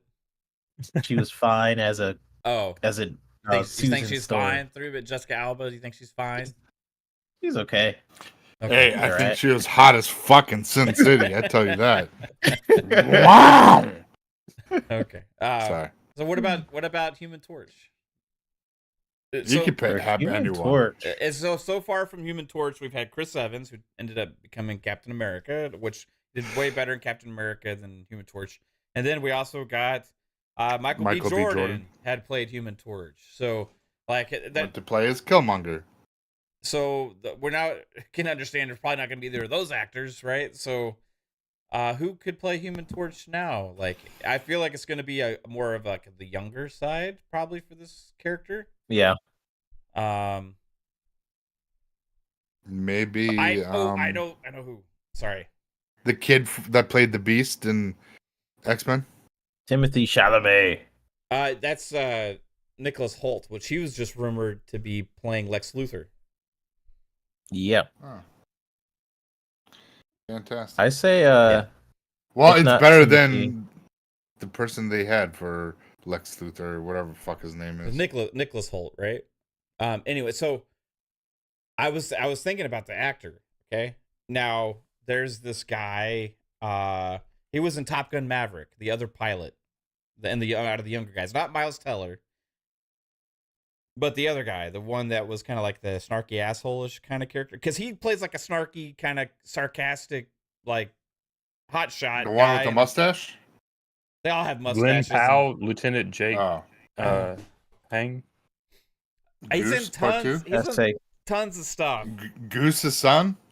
Yeah, no, not Oh. Goose's son. That's Miles Teller. The other guy. Oh, The kind of guy that like they kind of like didn't Iceman's get son? along. Yes. No, was it Iceman's son? Iceman's son wasn't in it. I didn't watch that movie. I'm just guessing at this point. I say Jacob You didn't Tremblay. see Top Gun Maverick? I still haven't No. seen it. Really? Fuck, guys. He was in the Yeah. Devotion, Jurassic World. Is it this guy? Yes, that guy. Yeah, he was okay, he was in Bad his name? Moms too. Also, he played like the dancing Santa Claus or whatever in it. Like, Bad Moms, dude. Maybe What's his name? I don't know the name of the actor, but he's in tons of stuff it- right now. I'm guessing it's this dude, Glenn Powell. Yeah, him. Good. Yeah. Someone said Yongye as Human Torch. No. No. Yeah, this guy. Glenn. Yeah, Glenn A Powell. new group. Yeah, he's in tons of stuff, man. And he plays like I can't believe none of y'all have seen Top Gun Maverick, man. But every time this Oh guy's yeah, in, he will be a great one. every time this guy's in a movie, he plays that kind of sarcastic hotshot like guy, you know, and like he would be fucking perfect, man. Like that's he'd be literally the role he played in Top Gun Maverick could be fucking Human Torch, right? Yeah, he's actually a great actor. I was thinking even younger with Jacob Tremblay, but yeah, actually that makes a little bit more Jacob sense. Tremblay is too young, I think. You think he's too young? He's a great actor though. Yeah, I don't know he if you is. guys seen him in The Room and I forgot what that other one's called. Good Boys. I mean, Yeah, he is very young though. you want this kid to play Yeah. Yeah, let's do it. That's fine. If we're going that also young. play Dr. Doom, though, How too. Or- old is he now? How old is Jacob Tremblay now? He's 17. yeah, that's way too fucking young, man. He probably looks somewhat the But same. Who, Louis maybe Pullman? I would cast him to be the other character, Reed Richards' son, if they're going that route. Then if he's feel like- if he's like to. That Glenn Powell dude could also play Dr. Doom. Like he could like switch like pretty quick and be like, I'm a fucking badass now or whatever. I don't know. Yeah, I kind Yeah. of like take Johnny as like this overconfident, just loves to have fun, hotshot type, sarcastic kind of like fun-loving, just Actor from Jedi. yeah, Survivor. irresponsible kind of character, right? I don't see that as like Jacob Tremblay. Well, okay, so I take back my Jacob Tremblay, but I add him for Reed Richards' son because I feel like he'd be a great Reed Richards' son, who's supposed to be the most powerful Marvel character, by the way, unless they change that to be like Right. Loki now, which I guess technically Loki is the most powerful Marvel character right now. Treybone wants Zach McGowan to be the new Wolverine. Alan Richardson is the thing. That's a pretty good one. God Emperor, Sofa King. Alan Richardson. Yeah, the guy that played in Jack Reacher or whatever, and he played in like Blue Mountain State or some shit. Oh, to be He's like that Wolverine? Nah, he's big dude. Yeah, I could see this guy as playing Wolverine, the Zach McGowan, based on the look. I don't know what he sounds like, or I don't know if what he's been. Alan Richardson. I don't see it. I'm gonna look up Alan. I was talking about Zach McGowan, who. Oh, How do you Zach. spell Alan Richardson? Is it ALAN? I'm not looking at the Yeah. chat. Richson. Sorry. Because I typed in ALLEN, and it was like He was in not- Ninja Turtles and he was Jack Reacher. Oh, that guy. Oh yeah, he's a Yeah. badass, dude. Yeah. Oh, that guy's a fucking badass. He's also in the new Fast and the Furious movies. Yeah, he was in he was one of the turtles and he was in Titans and stuff. Yeah. I don't see him as being Wolverine though. Yeah. He's a little too big. No, he could be like a different character. He could be Colossus. Yeah, he'd be a good Well, Colossus. they were saying the Thing for him in the chat. Thing Oh, would be for him, good the Thing? Yeah. Oh. Yeah. Actually, yeah. That's actually a great casting for it. I don't think anybody's going to top my casting for Human Torch, though. I Honestly. forgot who you said. I was just trying to think of some like young kid that's like kind of in some newer movies, but I just can't think of anyone. Just like, Well, based on the age range, like comparatively, yeah, I'm not to like Pedro- not like super young, but like kind of like someone who's newer in the Jasper's scene. Trying to cast somebody that looks like he's 5 for Human Torch. No, I I just mean mean, like someone that's like in like 3-bit. kind of coming Yeah, I along in was, like I newer was. movies or whatever. But yeah, I think Because I think it'd be interesting if he was really young, and then you have that dynamic where Well, isn't Sue Storm his sister? So like, yeah, Sue So you're Storm's gonna have older his sit- sister. yeah. So Sue Storm's gonna be 38, and then he's gonna be 7. It's like, Well, he's not 7. he's He's, se- 17. He's 17 now, but he looks like he's like 14 or 13.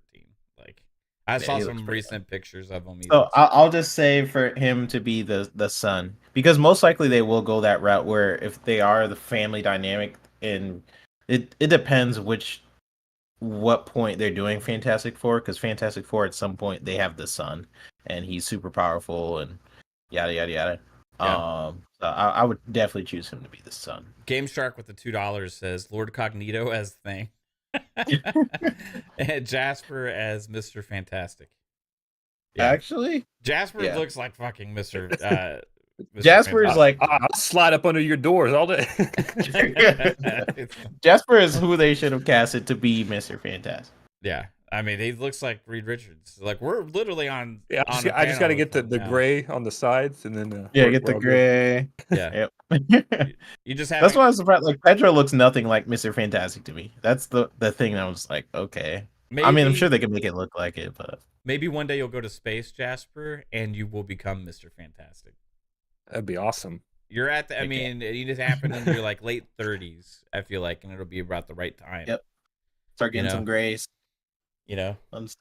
If anyone's got Elon's phone number, just hit me up, and if you can put in a good word. So if we were to all be Fantastic Four here, no doubt that Jasper would be Mr. Fantastic. He's also the biggest space nerd here. I would say that 3-bit would have to be Human Torch just because he's the good-looking one, right? So it's either Psycho or you, So, it's Invisible Which Woman. one of us, Psycho or me, is a Invisible was gonna be Woman, a and Sue. the other one's the Thing. I Well, so would be Dr. Doom. I gotta say, like, Psycho makes too good of a thing, so I don't know how that's looking for me. You could be Dr. Doom. Okay. Yeah, you Can I be the Silver Surfer? You'd be Silver Surfer. Or can we just like make It a might new look weird character? if like a silver beard. I can't picture it, but I'm sure they got some stuff. Psycho, would you want to play the Thing? I think He Psycho's said done. BRB in chat. Oh, I he don't know. did. Okay. Yeah. I don't know. Maybe they can just replace Sue Storm with like somebody from the rest of the MCU. Sam Storm. Oh, I sent the casting for Superman if you want to go over that. It's Yeah, in the Treybone FunPop. says, remember when we all laughed at Hiddleston cast as Loki? Yeah. There's been a lot of castings that a lot of people thought were flawed at first. I was too young to even remember that. I don't even remember them casting. Yeah, I don't That was remember like that much. before I outcry was about even that, on but- Twitter. I when I saw that they cast him as Loki, I was like, who the fuck is Tom Hiddleston? I didn't know who he was. You know what I mean? It's like, okay. Yeah, that was too early days. No, it was like that. That was around the time MCU was just taking off. So I was like, who's the actor of Thor, Chris Hemsworth? And no one knew who he was at the He time. was more unknown too. A lot of those guys were known. So we think of like those big names now, right? But with the exception of like Robert Downey Jr., Who was basically canceled at the time. yeah, you can even go to like the Guardians. Like Chris Pratt was not even really super well known yet. You can look at Zoe Saldana was pretty well known because she had already done Avatar, right? But we got big names for the other two, but they Tom were. Holland wasn't very well known at all. Oh yeah, no, for sure. Yeah, he was not. That's a good one. Yeah. Yeah, these roles make these characters into stars, right? Like Simu Liu is getting tons of roles now, and he's kind of becoming more famous. But like, he hadn't done really anything before ShaneG. So. Oh yeah.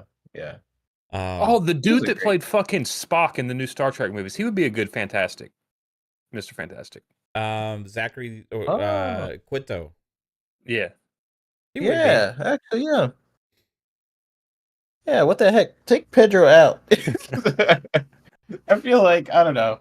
Maybe Pedro's such a good actor. I feel like they're just gonna approach it differently. He won't be the comic version of Mr. Fantastic. Maybe he will. Yeah. Maybe I'm wrong. Maybe they will go the nerdy route. I see whenever people are making casting decisions, they're looking at which movies they've done and how they can bring those elements to their own script. And I feel like what they've saw out of Pedro's like, oh, he's the father he's like the caregiver, the father, like in Last of Us and in was the other movie? Mandalorian. How he's always taking care of the kids and like, oh, we have a thing in our script where we want a family man. And I think that's like I feel like they're kind of missing, like, in the last few years what Mr. Fantastic is. They're kind of just making him like the leader of that group, and is like the family is like, I gotta keep this family together, this team together, when it's like he's also the nerdy dude that's kind of creates a bunch of their shit. So it's well, you got to see what they do with him. Like Pedro Pascal has a lot more range as an actor than I think he has so many like big roles lately that have been kind of more of the same, kind of character. But if you look at his career and seen some of the other things he's done, like he's literally done so many different things, man. Like I feel like he can be whatever, right?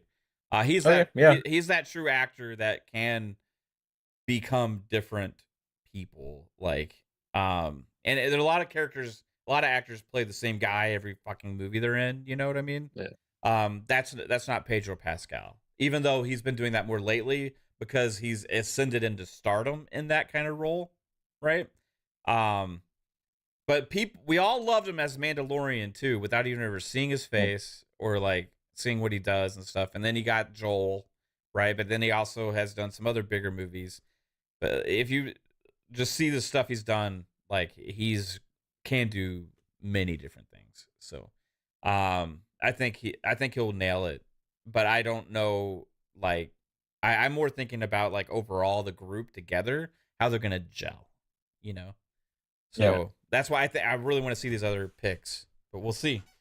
If the guy that plays Thing, like Shaman in the chat was saying, Grumpy Shaman was saying, is the guy from The Bear, Cousin Richie.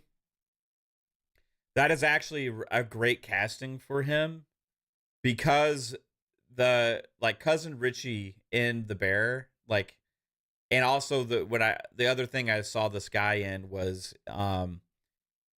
in Punisher, right? He like can have that like, the Thing's character trait as the Thing is like he does get down, right? Yeah.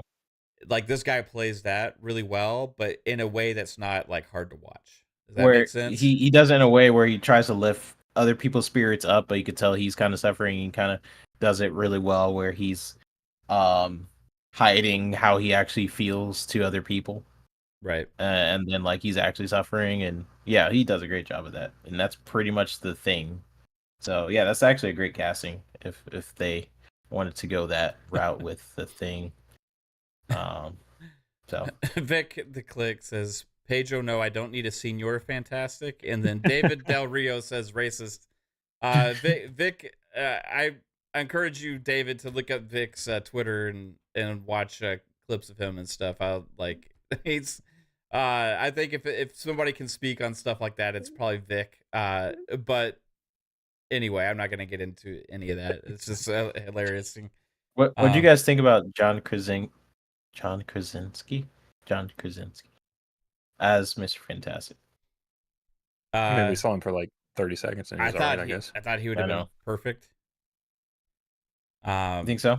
Yeah, I thought he would have been perfect, but I don't know if he wanted to do it like for more than just that. You know, like he's got a lot of stuff going on himself too. But it would have been a great fit. Guess we'll never know now. I think for him, it's like like him. probably like that long term thing where it's like, if this takes off, I got to do like fucking 18 fucking movies for Marvel. It's like, I don't want to do that. Yeah, I don't know. I think like I wish that we saw more of him. It's hard for me to tell how much he embodied the character because I thought he did a good job for the time we see him. I just feel like I wanted to see more to see if he can actually be that nerdy Reed Richards I'm looking for. But I mean, yeah, same. I thought he did pretty good. Guys are talking in the chat.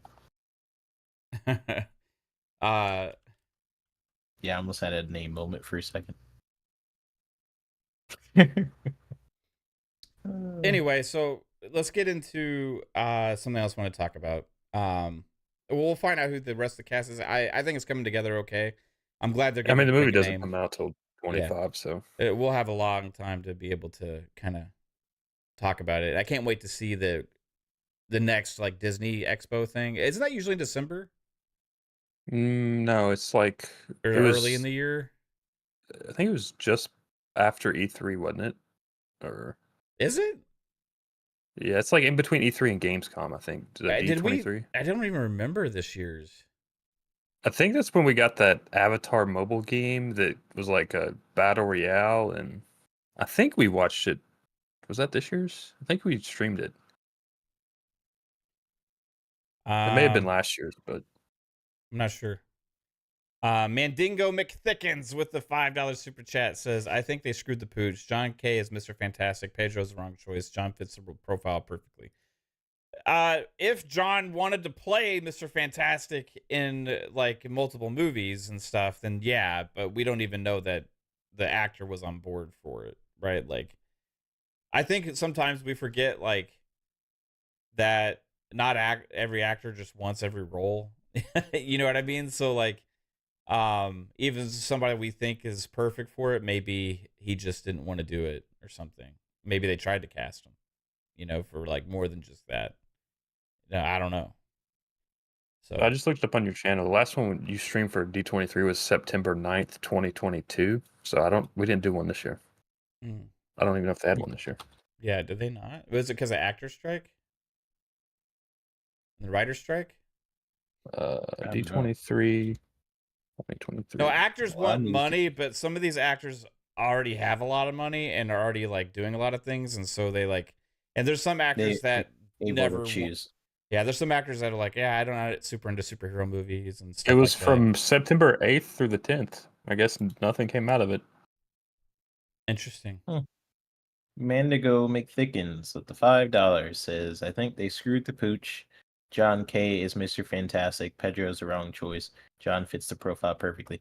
Actually, I think whoever played Mr. Fantastic the first time, what was his name? I don't know his name, but he was great. Whoever that guy is, who wasn't that very well known, he was, in my opinion, he looked like Jasper. Fantastic. he was like the perfect nerd.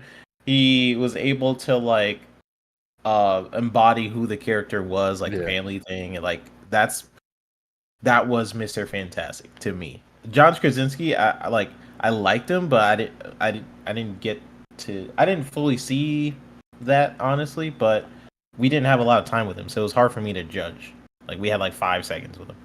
Yeah. So like well, probably I would assume we would get all this casting stuff at next year's Comic-Con, which is in like June, I think. So right. I didn't even see it, Lewis. Yeah, that's where they usually do the panel stuff there. Yeah. Yeah, I had already read that too.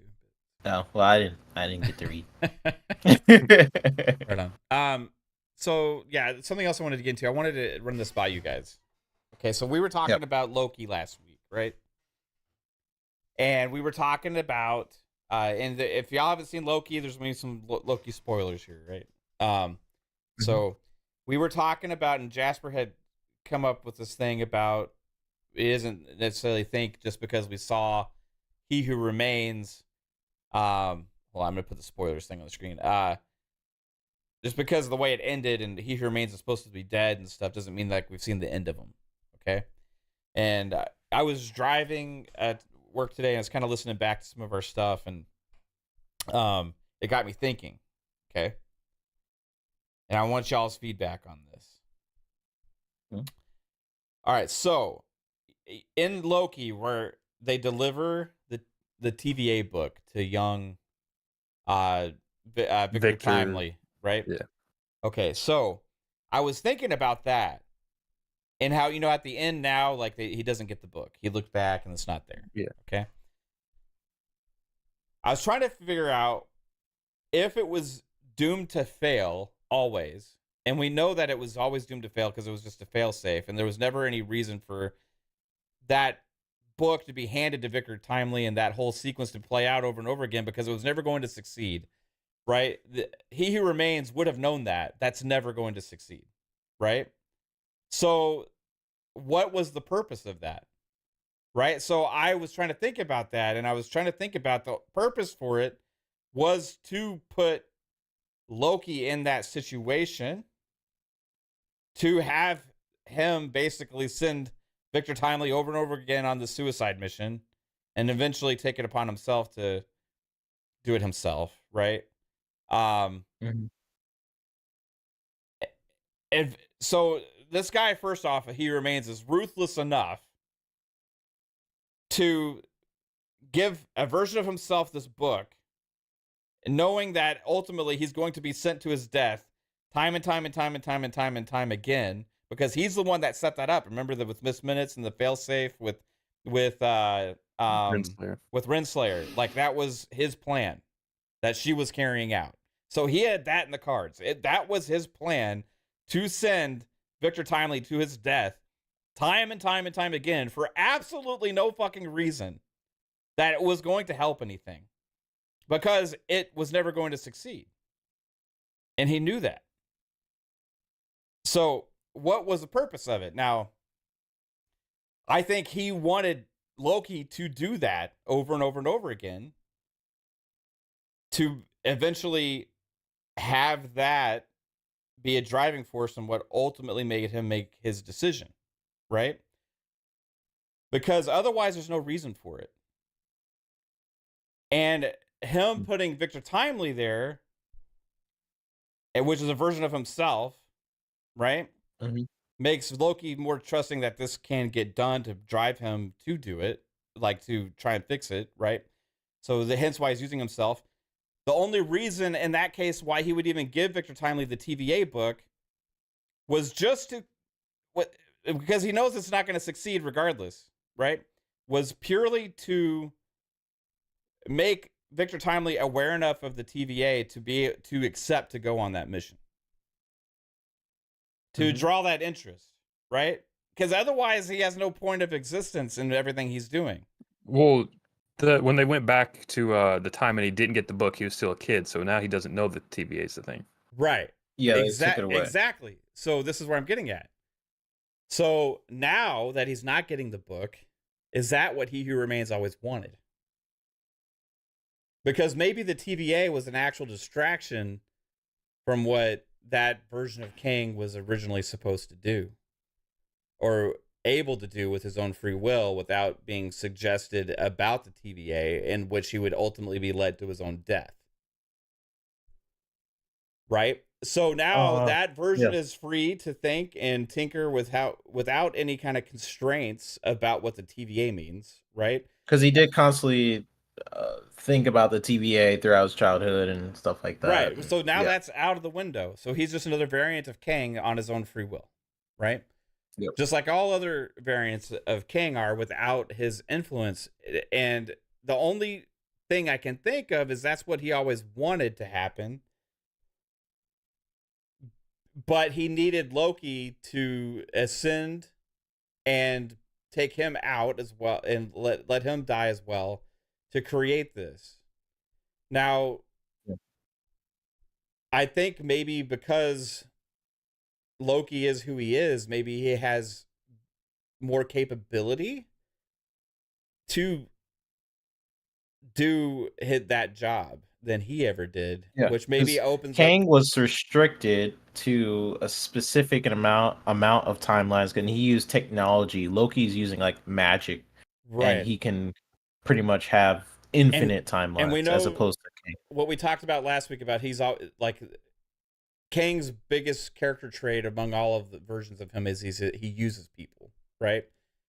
So if he's really that smart and he is the big, and they're not moving on from Kang, which I don't think they are, right? Unless Jonathan Majors goes to jail. I think they confirmed that they're probably not gonna do that. They're So gonna keep. I think Jasper was right when he said that he thinks that He Who Remains could be potentially coming back, or this is ultimately what he wanted, and he actually wants all the Kangs to dominate and destroy the world, but he didn't have the capability to potentially do that himself, right? I think he's using Loki to free up that possibility. Yeah, because now he doesn't have to watch over the timelines. He can go do his own thing because Loki's the one watching over and the so timelines. we already know as well that he had control of time and all that kind of stuff. Like he could jump around and stuff, as well, because that's what he created. Loki, it gave Loki the ability to do that as well, right? So if he can do that, what's to say that he didn't somehow have a version of himself that jumped forward in time or something, after the tree. It's interesting that's a tree because tree has infinite branches and all this kind of stuff, right? Like, but I was thinking about it, like the purpose of that TVA book, because that was one of the last things we saw, right? Is Victor Timely not getting that book?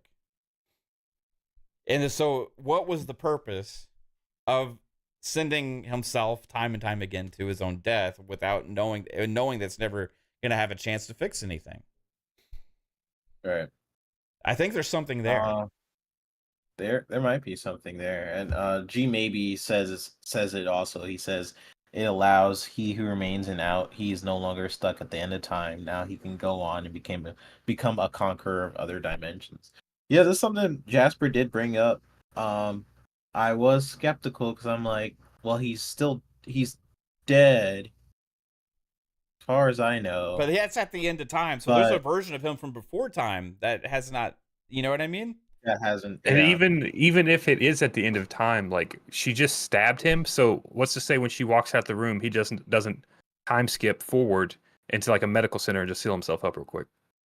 Right. That's true too. But there's so many different possibilities with it. Like he could literally, like even if he is dead, there's another version of himself out there in the previous timeline now. Like he wants those other versions to come out. No. Well, he claimed that he didn't want to. That was his whole thing, right? Since he can move back in time and go forward in time, he can create a branch wherever he wants. Like, since he knows the outcome of the timeline, he can just go back 5 minutes and be like, "I'm going to say this or go this way," and he can just create a completely different path. So, that's the thing with time. Compared to Loki, like it seemed like Loki definitely had more abilities. And Kang had to use more of like a machine. Right. He was more limited. Like Loki literally is using his magic I'm just wondering to create the tree how of life, limited. Right.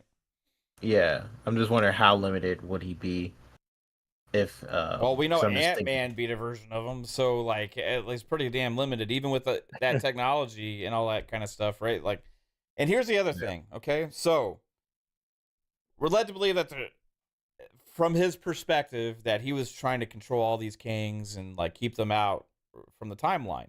Yet, in Ant-Man Quantumania, we saw in the end scenes there was a whole council of Kangs. There was like literally hundreds of them there.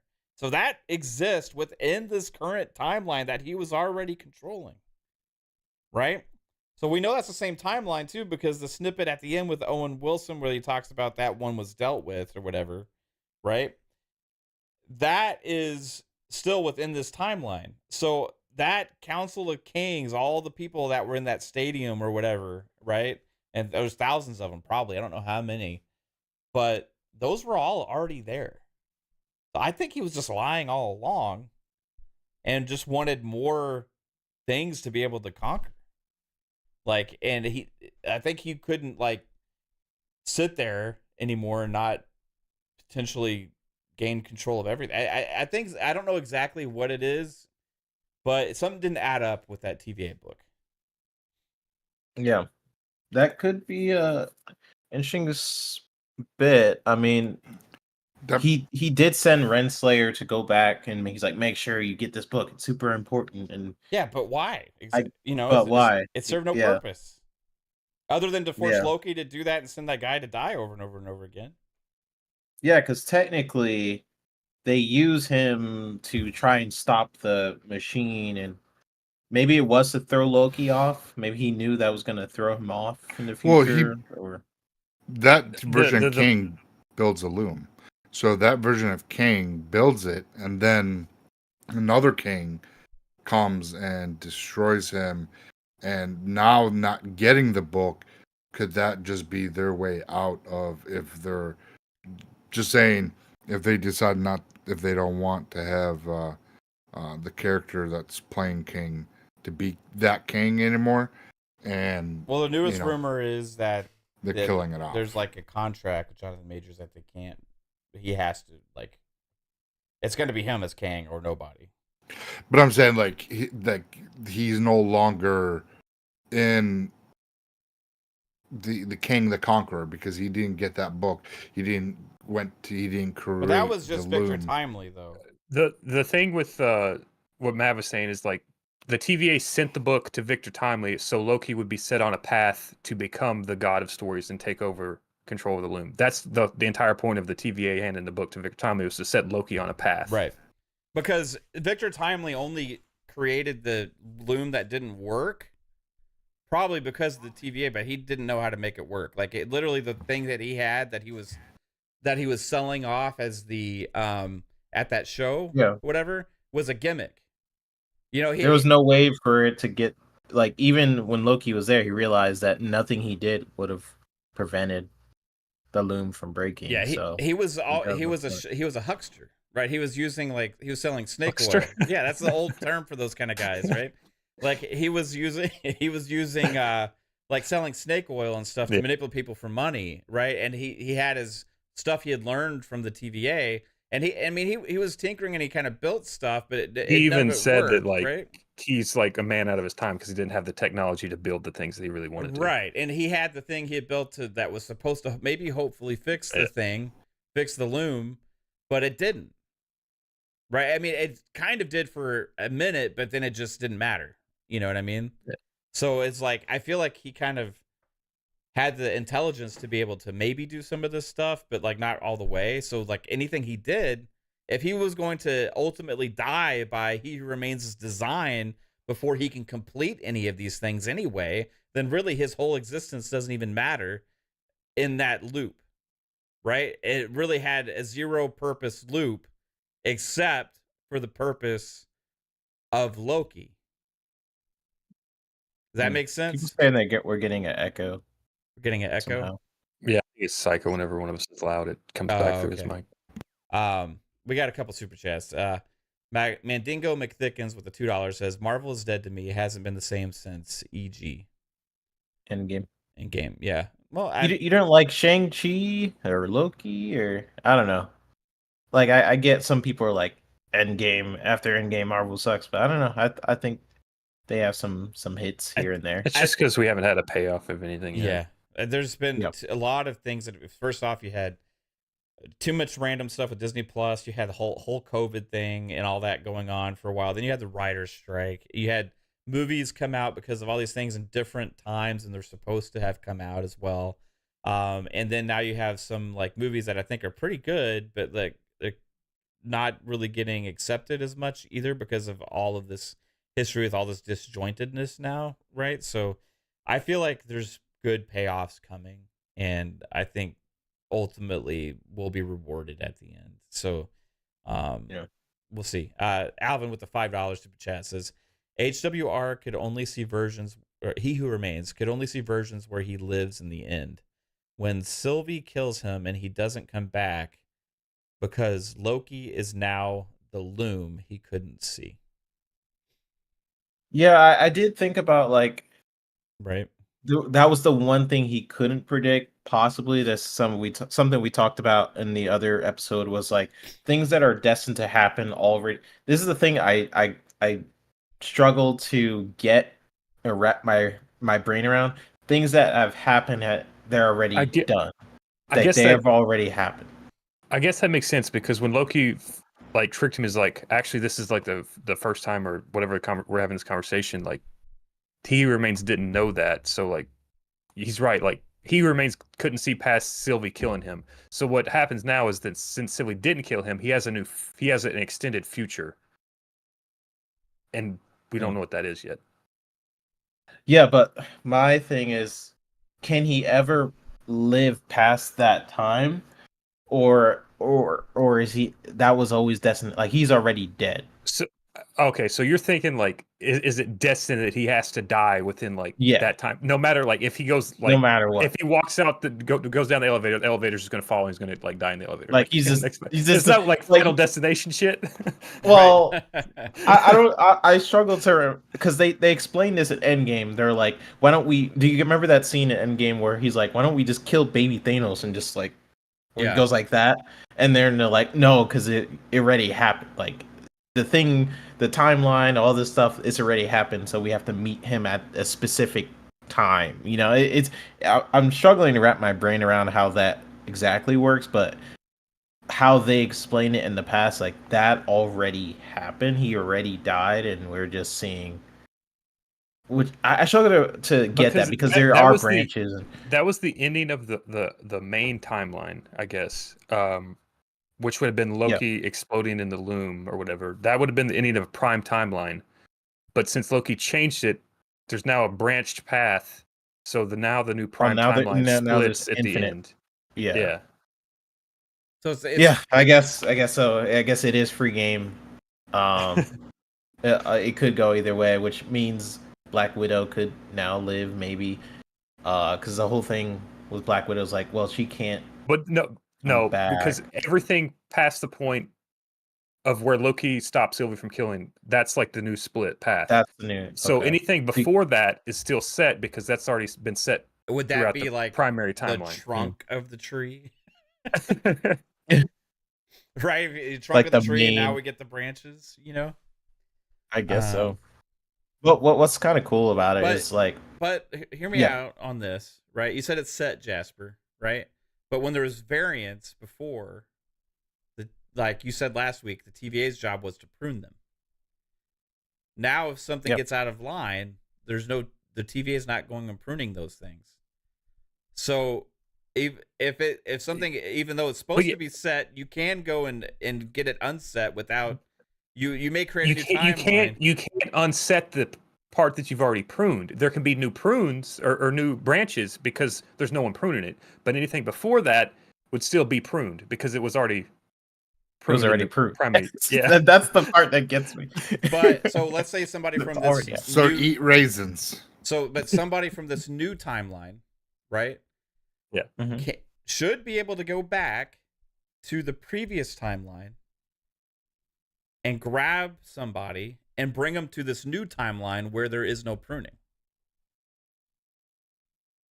Yeah, and then that would still be. Then that would be a branch. That would automatically make a branch. Right? It would automatically be set at the end of time, so it would be consistent. Like you can't undo anything before it, but you can take people out of stuff before it happened and move them to the future because then it would be a new primary timeline. So anytime you make a change, it becomes a branch. And this is what I mean. The end of time, technically, it doesn't have it wasn't, you're not supposed to travel there. That was like a thing, like, oh, how did Loki get there, right? Wasn't that a point in the show? Like, you weren't supposed to, get there at the end of time? There at the end of time, and it was more of like a physical manifestation of it, kind of like. So I don't think the end of time has a branch. I think it's always meant to happen that way. No, I don't know. There is no branches at the end of time. Right. So the end of time. It is what it is. It's the end of time. Like if someone tried to go and get Loki and like try to kill him before, like he's already at the end of time. You can't like change him sitting on the throne. Like, let's say I'm king, and I'm like, oh, I know Loki's gonna start sitting on the throne. He's gonna make the branches. You can't because he's already at the end Yeah. So of time. if you change things, it would have changed things before the end of time. Because the end of time. Yeah, I is guess the you would end. have to. Yeah, it's already the end, so it's already happened. That's where my brain is. It's like This is a problem with time paradoxes. Yeah, so This is why I time's think so we hard gotta to write. look at the end of time place with Jonathan Majors and He Who Remains as like somewhere as sitting outside the timeline in a way. Yeah, because it is sitting outside of time somehow. Right. Yeah, it's sitting at the very end. Okay. So I feel like Yeah. any changes that were made to a previous time. to not. That. No, it's a new. It would be a new ending to time. But the ending may be the new ending to time, right? But like I feel like with more infinite possibilities, right? So who knows? But I guess that if it's the new ending to time, it was always meant to be that new ending to time, so it really wouldn't have mattered. So yeah, The end of time is actually the present, if you think about it. yeah, because it's time is a circle and it like or a And loop that's- or infinite or whatever. So it's like it's always gonna. It's back. like that is goes the most around, present. comes back around. And I know this is confusing, to say, but like the end of time Hey. is technically the present because there's nothing past the end of time. It's the end of time, so that's the most present you're gonna But get. if you go into the can't- past, your past is now your future. Yeah, if you go, you can always go far enough back to the beginning of time, and then that would be your future because then you wouldn't have But you experienced it. can't But go- then you would experience it, so then you would go back in time. But you can't go past where Loki. Let's say Loki's sitting there for like 300 years. You can't pass that. Like he can't go into the future and seek his future when he's sitting on the throne, because that is the present. I mean, that's the end of time. You can't But go. eventually, it would be the future, and then you could go into the future. Just don't accidentally meet yourself, because that Well- brings space and time. Is that a rule here? I feel like it's not a rule in the MCU because it's literally happened. But yeah. I feel like though they can bring Black Widow back is what I'm trying to say. Oh yeah. Will they? I don't know. They kind of do. But they could literally go back with the quantum realm shit, get her, and bring her Just go like- back into the new timeline.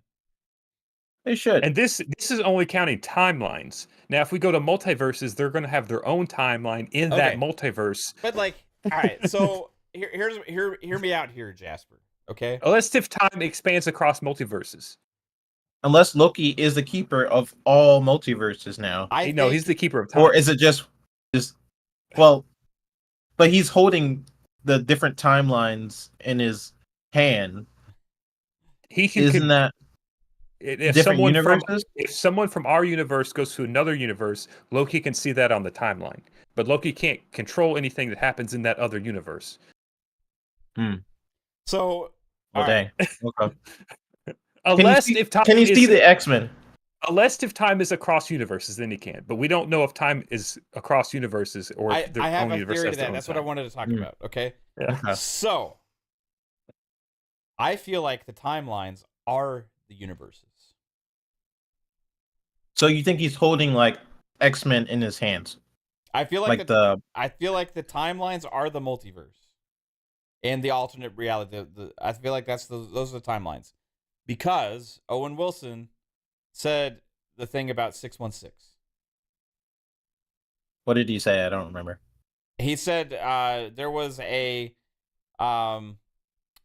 there Oh, was the a variant about of the He other Who variant Remains that got dealt with. Yeah, a very Oh, He Who yeah, yeah, Remains yeah. got dealt with in the like sub Referring to like sub Ant-Man. 616 or something like that, or referring to the like It's like the main timeline. right. So they obviously they're identifying 616, and it seemed like they're identifying it as a timeline. So yeah, if they count, so if they're counting the multiverses as branches, then Loki would be in control of that because then they would be. Yeah, because I was thinking, was all the timelines just within that one universe, and maybe there's other No, multiverses? I think the but timelines are the he's- multiverses, and I feel Which- like the dimensions though are different. That's where we get into different stuff. I think the dimensions are sub parts of the universes and the timelines, right? And that's where it gets interesting because you have the different dimensions, like from Dumarmu and what's the fucking Moon Knight. From Moon Knight, you have that dimension, and you have the different dimensions. I feel like those exist. Well, those are realms. Realms. I think realms are dimensions also. Maybe. Because maybe not. So there's realms, which was a subpart. I was seeing them as hidden other Earths or other worlds. But isn't that still within our dimension? That's what the quantum realm is, right? But then there's the dimensions of the Moon Knight stuff and things like that. Well, the dimensions are we've seen in Doctor Strange. The realms we've seen in Black Panther and Moon Knight, which are kind of more of a spirit thing, whereas dimensions would add a new depth to the universe. But the interesting thing about that, Jasper, we said we saw dimensions in Doctor Strange, but it was called the multiverse of madness. Well, we saw dimensions in the first Doctor Strange. We saw multiverses. Yeah. Gotcha. Oh. Okay. Yeah. So dimensions are different from because you also saw the mirror dimension, so it's a new depth to the universe that we already have. Correct. Crazy. It's just an alternate of I'm just that trying to time. get a grasp on the MCU now. It's fucking insane, right? So yeah, that's why so many people are not liking it because it's that crazy. But I guarantee it that once they start tying up the strings and pulling it together and getting towards that, the Avengers, King's Dynasty and Avengers Secret War. Once we start getting into that. And things they're pulling the strings and tying everything up together. It's going to be more cohesive and understandable, and people will probably love it. And they'll be like, okay, it's just that this is so chaotic because that's what the multiverse is. It's chaos. Hence why, and Loki did a great job at explaining. If we're going to get anything about specifically time and dimensions and stuff, it's probably Loki, unless they do another show. I feel like everything else will be more focused on the characters and stuff. This story was specifically talking about. And what they've set up too is they've set up several different characters to be able to traverse the different multiverses, right? And time and timelines and dimensions now. So they set up Moon Knight can go between dimensions as he has, right? And realms. Sorry. I thought those were the dimensions in Moon Knight. No, that's a realm. Okay, realms are dimensions. No, they're not. What's the dimension again? We've seen the mirror dimension. We've seen Dumarmu's dimension. We've seen the place at the end of that's still in our universe, right? Yes, a dimension is within the universe. A realm is within our universe, but they're different things. A realm. I could go to a realm right now if I wanted to. It'd be hard. Well, it's kind of like the realms would be kind of like.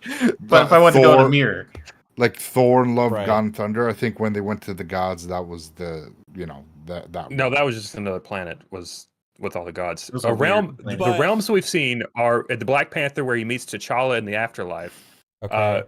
Moon Knight when he was on the boat, going through the sand and stuff. Those are the kind of the main realms we've seen. So, but to Psycho's point about Thor, they do guard the 9 realms.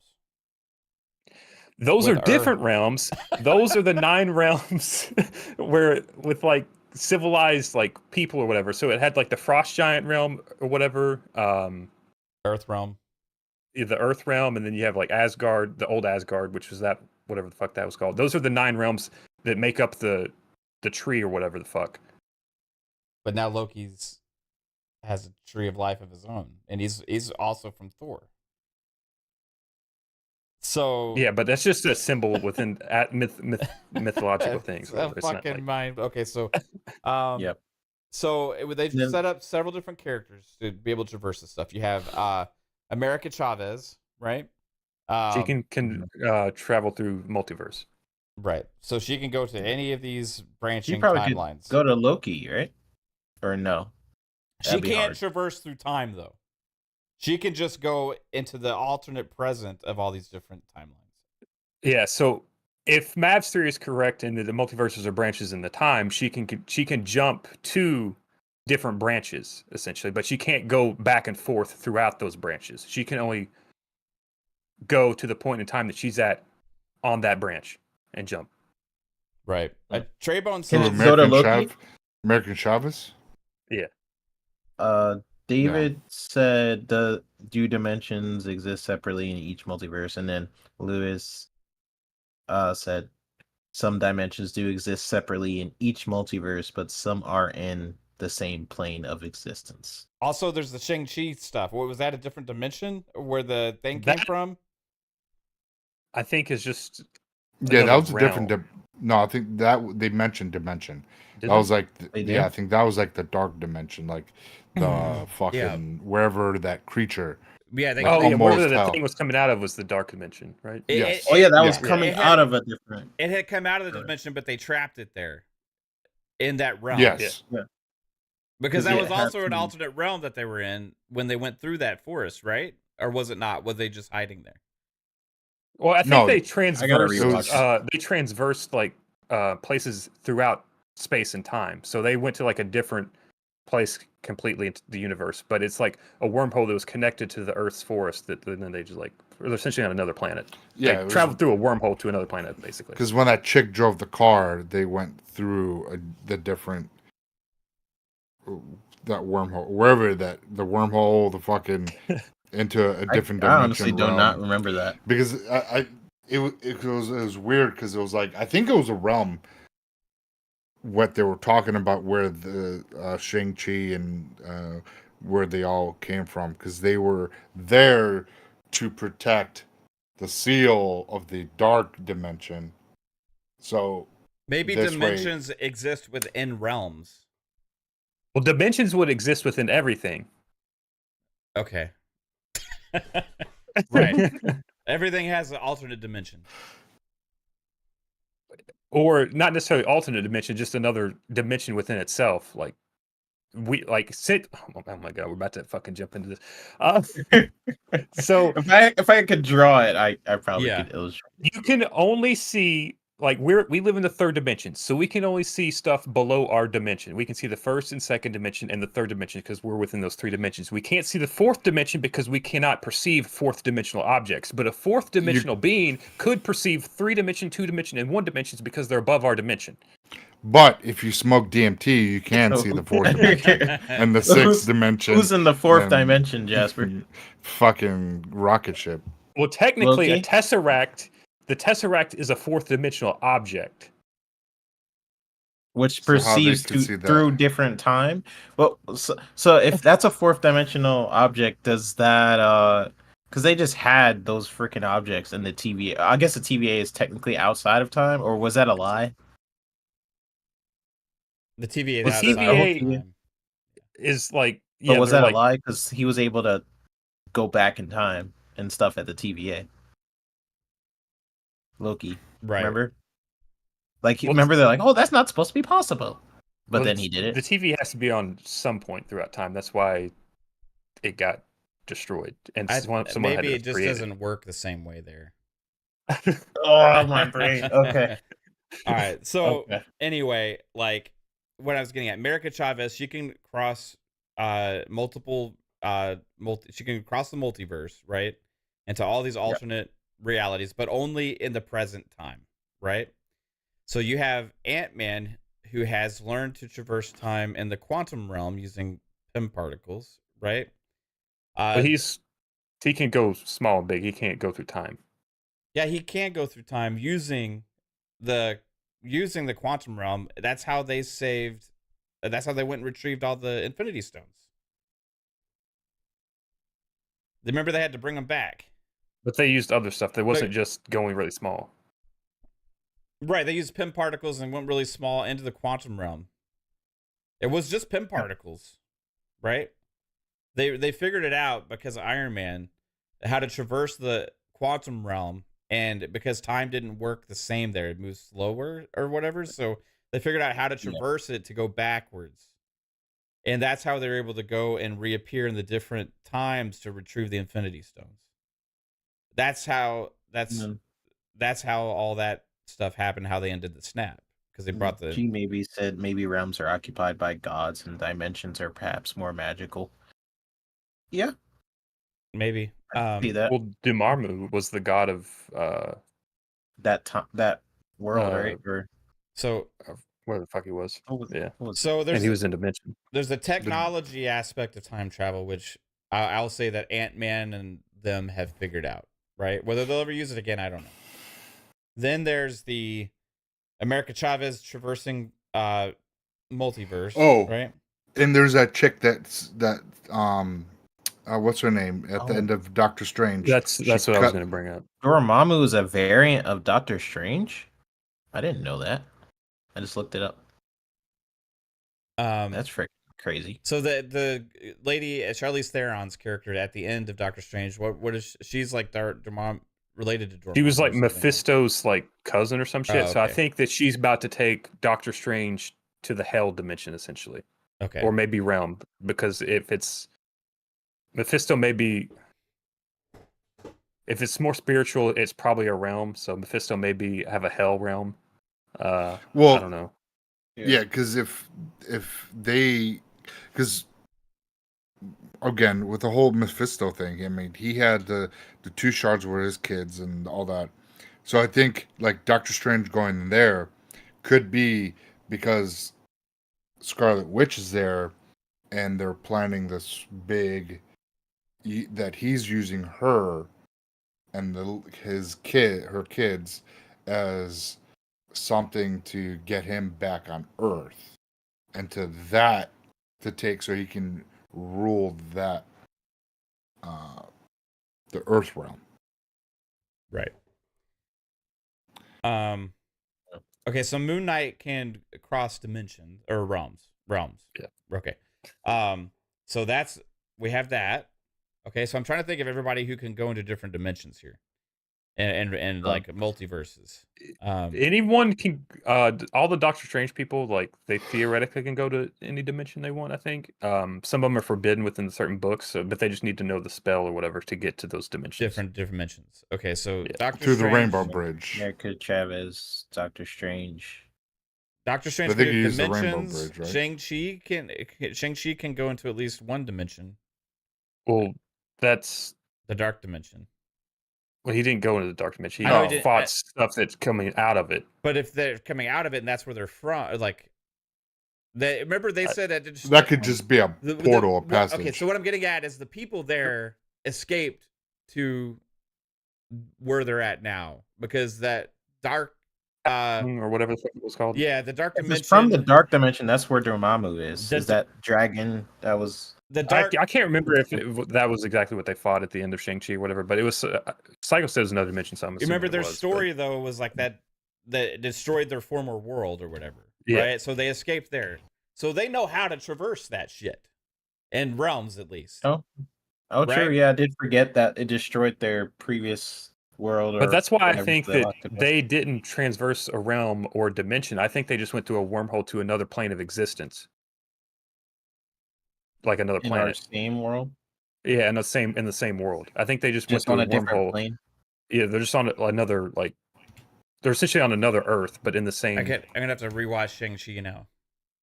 Yeah, I have to rewatch it too. So what else have we gotten so far? Eternals, that nobody there can seemingly do that. I don't think but any of them. They're all can. robots. Right. So Shang-Chi, their realm was Tylo. Right. That was their realm. Okay. Is it realm or is it their planet? It says Shang-Chi and the Legend of the Ten Ring introduced the realm of Tylo. Okay, so Here's there's a the realm. world. Realm. Yeah. So So that's a still realm. Earth 616, but it's in a different Realm. Yeah. Where invisible to us. Okay. Unless they've if you go got- through the forest. Right, unless you go specifically through the forest that's trying to kill you. So I guess different parts of the world probably just has these pockets where you can just enter into different Right. realms. Or you have to have a certain way of entering it. With like Black Panther, you take the purple flower and you can go visit the Am I missing ancestral. anybody else that can do this? But so okay, so a spoiler alert, everybody! If you don't want to hear any Marvels or whatever stuff from the Miss Marvel's movies, shut your ears right now.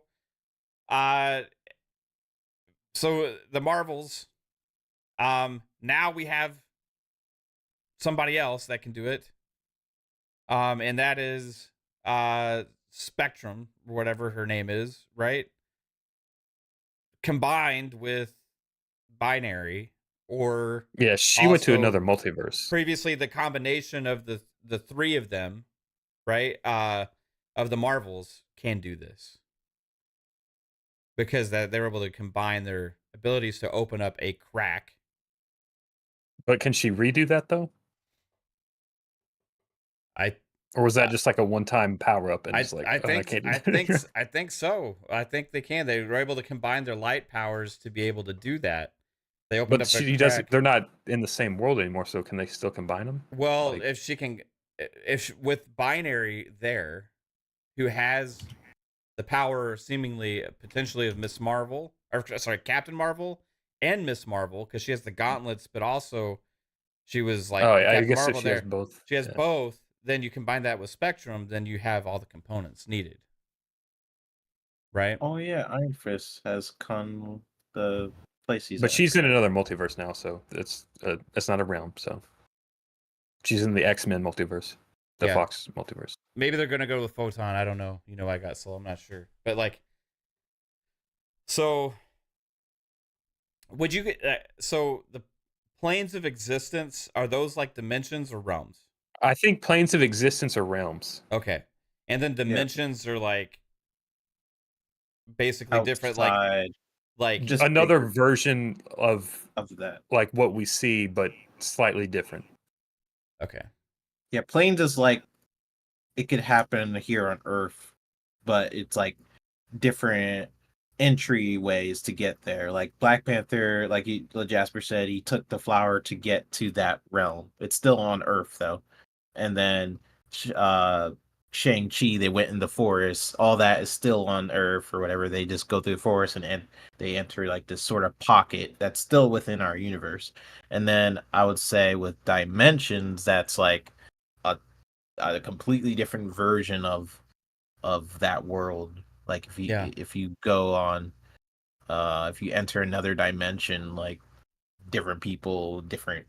No, that would be a timelines multiverse. almost. Oh, sorry, multiverse. So, So what the heck? So now my brain is fried. Another thing from Loki. Okay, y'all were asking about is the TVA in the timeline, and we were talking about that for a second. Like, is it out of time? Yep. Okay, so there was a part in Loki when he found Ouroboros, right? And like where he hadn't learned everything yet, and he was like in that factory And he went or back whatever. in time, and he's like, "You just do this or whatever." And The then place he that made it. Ouroboros was at, right? Where he had all his chalkboards up because he was a writer. He was like a fiction writer. Oh, the bunker. Right? The Yeah. bunker he's at. That's the fucking TVA, bro. That's what I was thinking. Because it looks exactly like the same room that Ouroboros was in. See, I was thinking that the TVA, since like if you look at those outside shots, it kind of looks like a mega city. I was thinking the TVA is just Earth, but like 1,000 years in the future, like thousands of years in the future. It's like a mega city, like Coruscant in Star Wars, where like Earth has become so advanced it's become a mega city. And you never see them go outside of their fucking building, right? Yeah, and when you do, you just see all like the skyscrapers and stuff. And you see the Kang statues and stuff like that because he's conquered. Yeah, right? he's conquered the future, Earth essentially. Yeah. Yeah, and I think that's just their headquarters and shit, and they just live there and just live their life there, and they don't really understand what's going on because that's what they're told to do and stuff. And like, yeah, 100%.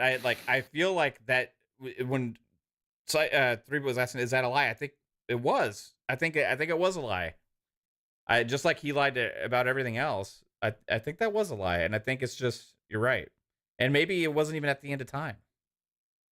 Maybe that was a lie. Maybe they made, because the way they travel through the universes was through Kang's technology, right? The only thing that was sort of not his technology was Loki's power, which is how he was maybe able to. So they just thought they couldn't travel in and out of time at the TVA. I don't think it's necessarily Loki's magic that is allowing him to like necessarily tether all the timelines together. I think it's more just so that he's a person. He has essentially the willpower and all of time now to handle that. Whereas Kang didn't want to take the time to handle putting all the timelines together. He could have. So instead, he kind of threw it off and was like, I'm just going to let a machine do it. Yeah, because he's not all powerful himself. He needs other things that people have made for him. And he didn't want to waste his life away Right. to do that. He wanted to conquer shit. Even giving a former version of himself, he still couldn't figure it all out. Maybe because the technology wasn't ready yet or whatever. But like he still wasn't able to do all that. Again, there goes the using and manipulative stuff and the lying and stuff. And you go. I think Victor Timely's character was to show us that he will lie. Right, because like I feel like a lot of the variants, they share character traits. Right, that's like basically the concept of it. Is they have a lot. I'm of the just same wondering character traits. if he was smart enough. I mean, he's really smart. I'm just wondering if he was smart enough to know that Loki could not kill Sylvie and just decide like, well, screw it, I'll rule time myself. I'm just wondering. I mean, it makes sense because now the timelines are open. All the kings can now invade. I'm just wondering how smart he was. Maybe do he that. wasn't there actually just guarding time forever. Maybe he was just there just to fucking Just fuck waiting. with Loki for a little bit to get Loki to do this. Because he knew since he'd already seen all of time, he knew when Loki was He gonna show had up. a machine doing it all for him anyway. Like Yeah. just that's has a failsafe. So like, what the fuck is he doing there? You know what I mean? Like he could do whatever he wants. He's just sitting there at the end of time just to look back and keep an eye on it all. Like He seemed like he knew he was coming. So he was just there for Loki, I think, just to fuck with him. Like Loki's there actually feeling the burden with the fucking chair, and he has to use his magic for the tree, right? Like he remains just sitting there with the fucking machine doing it back at the TVA. yeah, that's true. He doesn't even need to be there. I don't feel like he was even sitting at the end Jasper. of time. The only reason Yeah. they thought that is because that's what they were told. Look at the DM. Oh, okay. David Del Rio says actually the TVA being in the quantum realm is a common fan theory. I looked it up. Okay, I didn't say it was in the quantum realm. I said it was on Earth. Yeah. No, I don't think it's in the quantum realm because the quantum realm looks really fucking crazy. Yeah, I Like- think it's just Earth, like really far in the future, or another planet at least. So and also in the TVA they reference the sub quadrant in the 616, which that's not there, right? So when they talked about the Kang variant being dealt with, because that other Kang variant was in the quantum realm, right?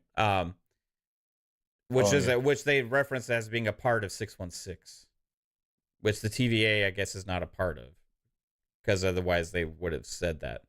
I think Everything Jasper's that we're talking theory about, is they need to accurate. explain. And maybe They definitely need to. I think Jasper's theory, maybe it's Earth, bro, just in the future. Because that, if Ouroboros, right? That shit looked like the TVA. It looked like the same fucking room. It just like warehouse. an early version of it because it had the same like overall structure to it. And I think that's why they showed us that room. It's the only purpose of it. Yeah, they kept showing that room looked like, I don't know, it was like a warehouse, and it did look like they were showing that room for a reason. Yeah, I guess we'll see. One movie where I guess they need to start explaining some of the things we're talking about, or starting to connect the different threads, is probably Secret Wars, because within Secret Wars, that's when you have all of the characters pretty much together fighting. Pretty sure they were Dr. fighting. Was it Beyonder or Doctor Doom? It depend. They made different Beyonder. Secret Wars. Beyonder. Yeah. I don't know if they're still going to go that route. This is when Spider-Man first got his Yeah, that black was suit. Battle World. Okay. Yeah, because they fight. They all get together on Battle World, and then they. Yeah, because Spider-Man he goes on he goes on the ship, and then the symbiote comes back with him, and then turns him into black suit. I'm just wondering if what they're gonna change, if they'll just make it Kang, or if they'll do it so like who the big bad guy is gonna be for Secret Wars. I feel like they could change it to not be Kang and have Kang be, because they're making an Avengers Kang Dynasty, right? And also Secret Wars. So I don't think they'll put Kang twice. I think the reason, like, it may be so confusing why people think the TVA is out of time is because I think there's only one TVA, because the TVA exists in the Prime timeline, which would be on, I guess, 613's Earth. So if TVA exists thousands of years in the future on the Prime timeline in 613, that would explain why there's no other TVAs, because they would have all got pruned in the past and before they could grow. So then that's why there'd be one TVA. That's like the hub of all the Kangs when they can meet. Yeah. David Del Rio, I don't know if you remember the scenes. Like, they literally had a car fly into the TVA, a flying car. Like, there's a futuristic city outside of the TVA where they're all walking. And at the beginning of Loki season 2, when Loki's running away from them all, trying to figure out what's going on. He hijacks a taxi. Yeah, he's like hijacks. It's kind of like Coruscant or whatever. You know what I mean? Like, and so like there is life there besides just the TVA. They don't show it very often. Like, yeah, you only see it like when he's like walking along hallways and stuff. Like you can see outside the windows a bit, but they don't really show it too much. See, like he's saying it exists outside of time and space. That's how they describe it in Loki. I understand that. What we're trying to say is everything we learned about that is what was set up from Kang. And was he just like everything else that he had lied about that we found out throughout the show to be not true? Why can't that not be true either?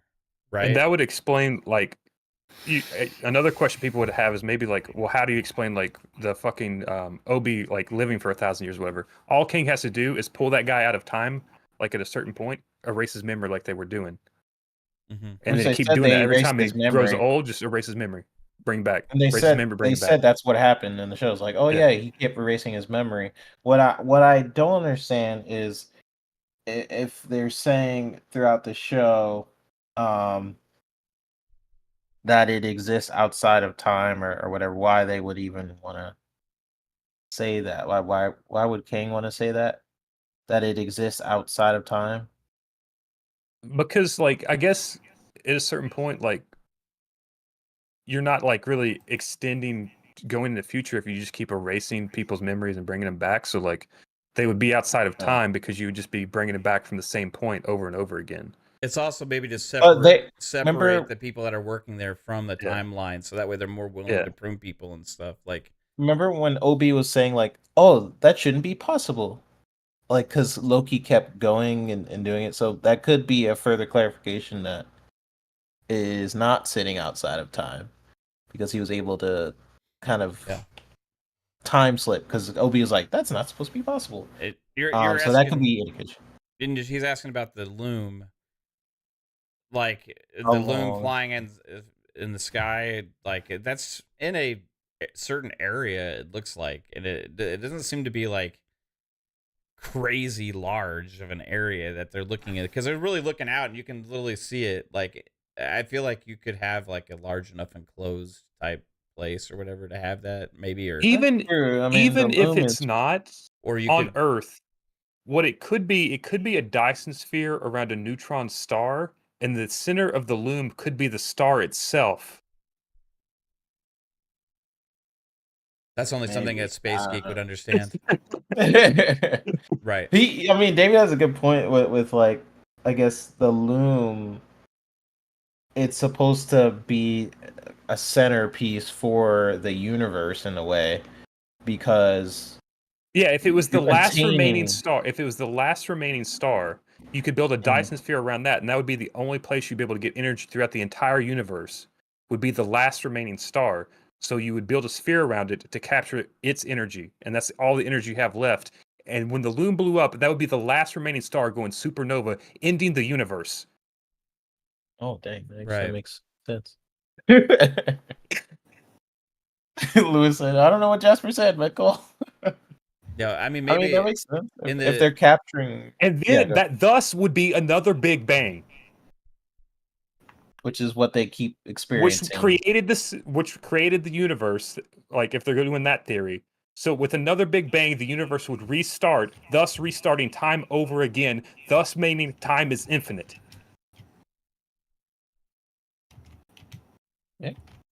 You think they thought about that? They probably did. They thought a lot about a lot of the shit in this show that we keep finding, man. Like it's like the depth of the little things in this show is crazy, right? Yep. And they do this with a lot of the Marvel stuff. I don't think they really get enough credit for it. Like these little Easter eggs or nuggets or like really going out there with some of the connected pieces, right? That are just little threads that we have to find, and then a lot of times they connect later. But there's a lot of connections right now going on in this MCU that we don't know yet, and they're gonna make sense more later. Yeah. And it's all I like that theory I just came up with. Yeah, that's a good theory. That's actually a really good theory. It makes sense for why, I mean, the loom is there and why it keeps like the whole room like, brightens up and then pretty much everything is supposed to end. But if it makes sense why like the loom would be at the center too. Like if they did surround the star, like I don't know. Yeah, if the loom somewhat existed in the center of the universe and is containing different timelines, it would make sense. Yeah, that's like almost like a dying star. There's a city really close to that fucking star. But like, maybe have to be you know how close, the power is going off. Like I feel like that's the dying star. Like they are kind of containing that energy, but the star is dying, and that machine is just prolonging its life. So like, you remember like throughout the facility, like the power is going out, and all this different stuff is happening. I feel like they're using the energy of that dying star, but it can't really contain it. I don't think it was ever meant to be contained because it's always meant to explode and restart time. So then what happens when Loki destroys the loom? And I don't know, infinity. It was always meant to happen. He created the new Big Bang. That reset meaning time. Yeah. Yeah, that started time over again. Dang. That'll be cool. They need to take this podcast if they didn't. If one of the writers of the show like, dang, all right, that's actually really good. They need to actually do that. That'll be. Victor Clay says Jasper is not Starfield. I mean, it's fun to speculate, and the thing is with this, these next few movies with Marvel, it's all to deal with the multiverse and time travel and all this different stuff. So like, they need to start kind of threading everything that they set up in Loki, so they could stop confusing people and start closing these threads. Because everything we went through, we talked about time. It's hard to do time, but they chose to do it with this phase, like time and time and space, multiverses, and multiple versions of it all. Freaking right? hard to write about. It broke my brain just trying to understand dimensions and planes of existence. I think it's fun though, right? For me, it's fun. I think for me, it's fun. At the end of this saga, like, how long is this saga supposed to last now, right? And well, this saga should be coming to an end. 3 years, 4 years. Oh, saga would be the not phase. So, yeah, saga. Phase. Yeah, saga. So before the mutant saga, because mutant saga is next. Yeah. Is the multiverse saga then we broke all this down, but everything got delayed because of the writer's strike and stuff. So it got delayed by like 6 months or so like a lot of the movies are supposed to come out this year. Yeah. So the multiverse saga would be up until phase 6. So whenever phase 7 would start, I don't know. So we're in phase 5 now, right? So phase 5 started with help me, Psycho. You remember all this stuff, right? I know. It's the one time we need Psycho. Phase 5 started which movie, TV show? Phase 5 is going to end in 2025, and then Phase 6 is right after that, from 2025 to 2027. Okay. And Phase 6 was the only thing we got for Phase 6 was the Avengers Kang Dynasty and Secret Wars. Okay. Those are Well, only two okay, I'm looking at it now. So Phase 5 Is this the was- updated one? Because the This movies is have been up- delayed. Yeah, I think it's updated. Okay. Well, maybe. Yeah, this is updated. Ant-Man, Guardians 3, Secret Invasion, Loki Season 2, The Marvels, What If Season 2, Echo, Deadpool 3, Agatha, which might have been delayed, Daredevil, Born Again, Captain America New World Order, and Ironheart are all supposed to be Phase 5. Okay. I thought they said Daredevil was not going to be necessarily part of everything. They might have changed it. Right. Well, like it might have in changed. 2024, the only Marvel movies releasing is Deadpool 3. That's it. I thought Yeah, there was next two. year it's only No, Deadpool is releasing next Only year. only Deadpool. Yeah, Captain America not? But yeah. I thought- yeah, that got delayed or whatever. Yeah. Fantastic Four, Thunderbolts, Blade, Avengers, The King Dynasty, and Secret Wars are supposed to be Phase 6. Yeah, with additionals being added to that. So that's going to be all in Oh, yeah. 2025 and well, phase 2027. phase 6 starts in 25. oh, okay. 2025 to 27, yeah. Okay. So 2028 or late 2027 we'll get Mutant Saga. So yeah, but probably delay it by a year. Probably. So when did Phase 4 I'll start? post this link. Was it like 2 years ago, 3 years ago Phase now? 4 started 21 with WandaVision, The Falcon and Winter Soldier, Black Widow. Okay. So we're WandaVision, Black Widow, Loki, almost Season 3. 1. We're like 3 Eternals. years into this, right? 21, 22, 23. So then we have 24, 25, 26, and 27. We're not even fucking halfway through this saga, right? Yeah.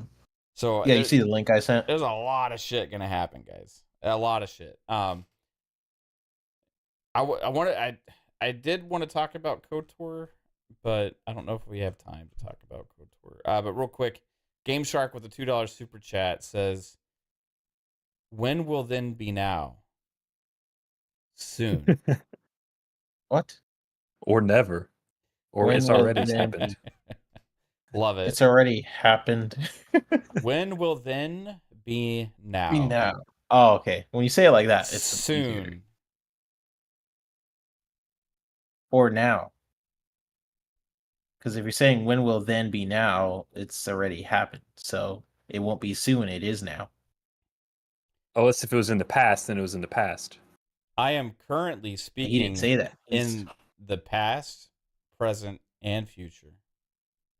That's impossible. I mean, technically, you're speaking Well, in the I past because guess- there's a delay on the stream. Well, not So- necessarily that, but like he's also speaking in the past because there'll be someone watching it tomorrow. But he's also speaking in the future because the next thing he says it will be in the future, but it's also in the present.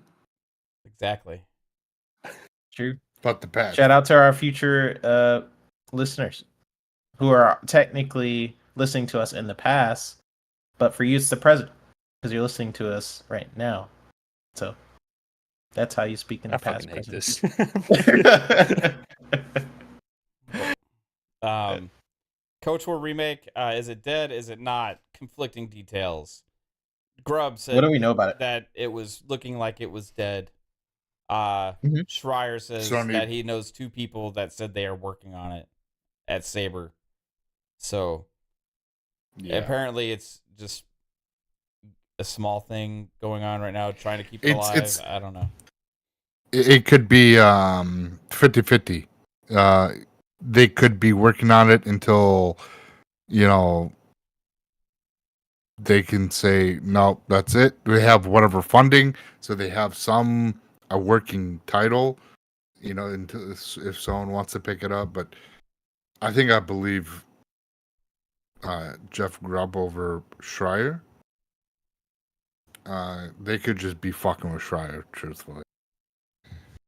And just give him What, bogus. Kotor? About Kotor, about it being still worked on, because there's been Oh. too much smoke saying that it's done for it to be still a thing.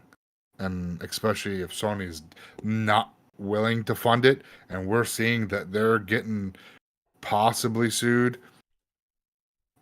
they're pulling back as much money as they can. I don't think they're gonna lose that court case. We'll see.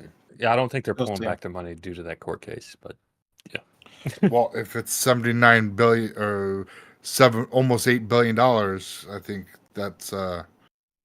I mean, yeah, that's a lot of their money. That was half their money for acquisitions. Yeah, I think was that half? I can't remember the exact amount. they pulled out 15.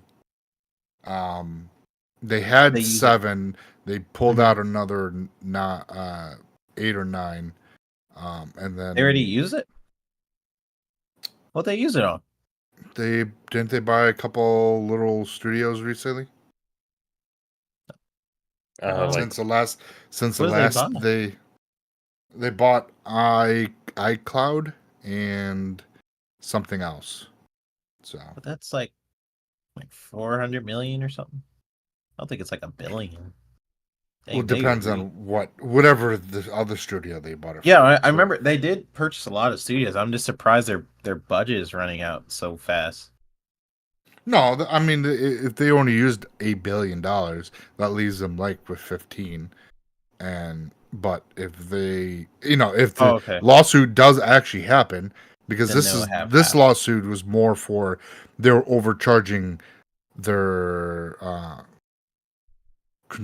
consumers more than doing that 30% where some people are saying, and because like everyone does a 30% cut, but this is more because Sony, you can only buy digital games through Sony. You can't buy it nowhere else. So I think that's where what does that mean though? Like, can't I because I remember seeing the article, but I was like, I don't know, I was confused by it because can't you just buy stuff on like Amazon? Not digitally. So that's what they're digital saying. games is only through Sony. You can't. But Xbox does that, right? Yeah, Xbox does it. Yeah, Xbox you can buy digital games through GameStop, Walmart, Target. Oh, really? Gas stations. You can buy digital games. So you can't buy a digital code on Amazon or at GameStop not for a PlayStation game? No. For not for PlayStation Store, period?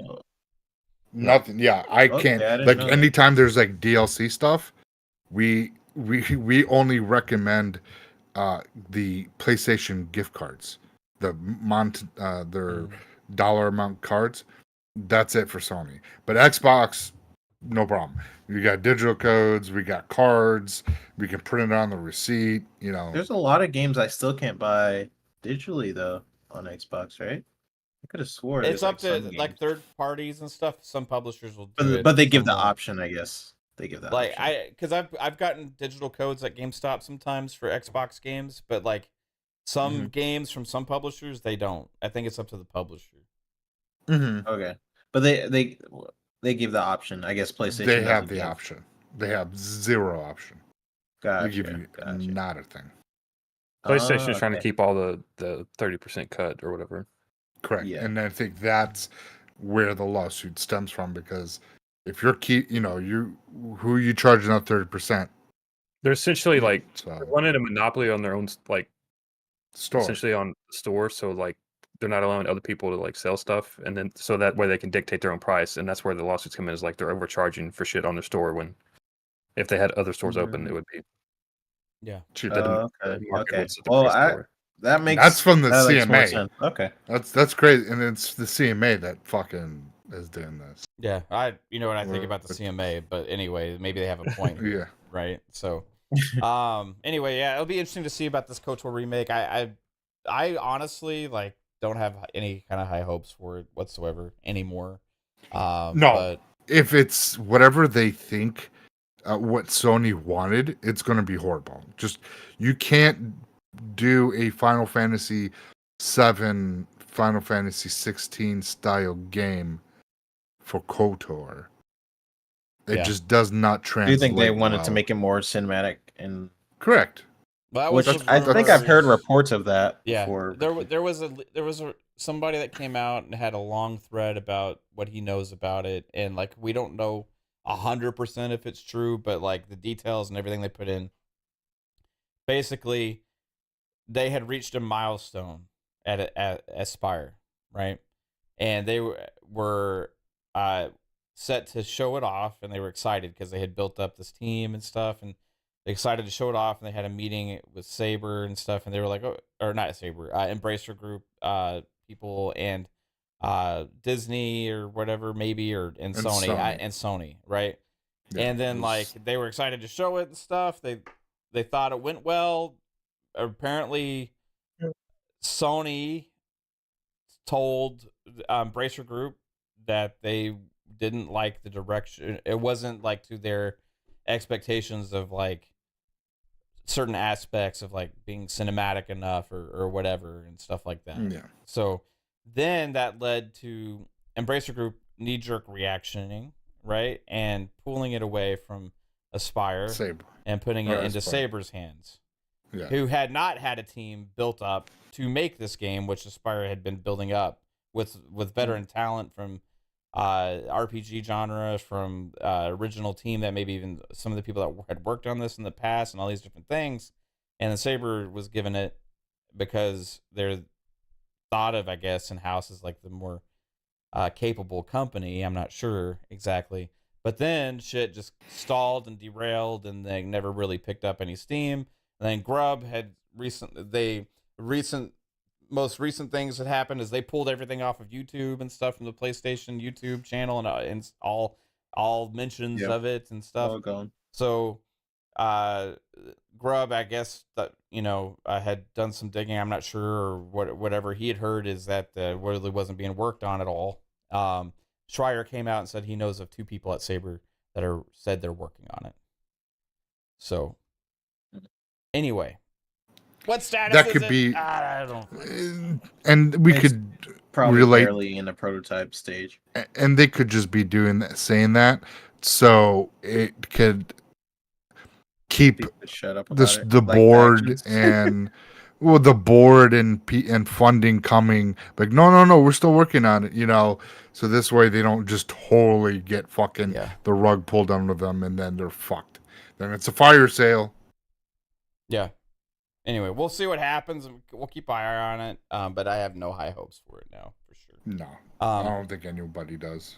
Anyway, let's go ahead and get everybody out of here, guys. This was a fun show. Appreciate you all. Oh shit, it's one. Digging into the Babysit the spoilers conversations. Yeah, I had just taken it off. Crazy conversations and theories, man. I didn't expect my TVA little thing to dive into that, but it's interesting. Everybody, you rock in the chat. Psycho, tell everybody where they can find you. Chat, thank you for coming out. It's always a privilege to have you here, and just listening to our, mostly my rambles about my passion about the DC universe and my hate for James Gunn. I'm sorry.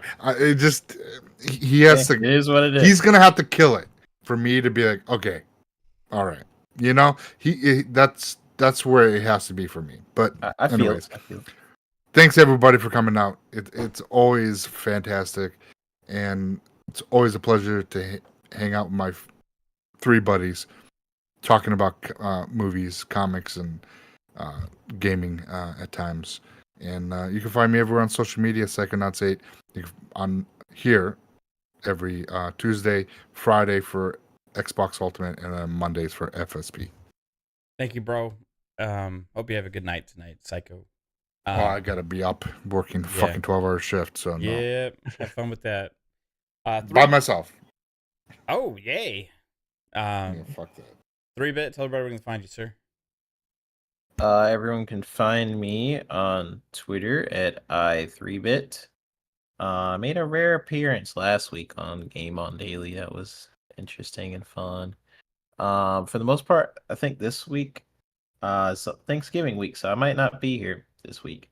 But other than that, you guys could find me on Monday, on FSP, and then FunPop's here on Tuesdays. So love y'all. Great conversations. Yeah. Yeah, Pedro Pascal is Mr. Fantastic. See you guys in the next one. Right on, man. Appreciate you, 3-bit. Jasper, what about you, bro? Where can people find you? Yo, great conversations. I really love talking about just nerding out on super nerdy shit like Dyson spheres. If we could do another 3-hour show like that, that'd be awesome. But but 10 o'clock Monday, Tuesday, Friday, right here on Fun Speculation Network with FSP, FunPop, and Xbox Ultimate. So I'm Matt. That's what I do. Check it out there. Lord Jasper Twitter, Lord Master Jasper YouTube, all that fun stuff. Yeah. Right on, Also, I think Rellskee. Jasper was correct about his theory, which is crazy. Well, we'll see. We'll see. We'll find out. Have a good one, everybody. Peace out. Bye, y'all. Good night, everybody.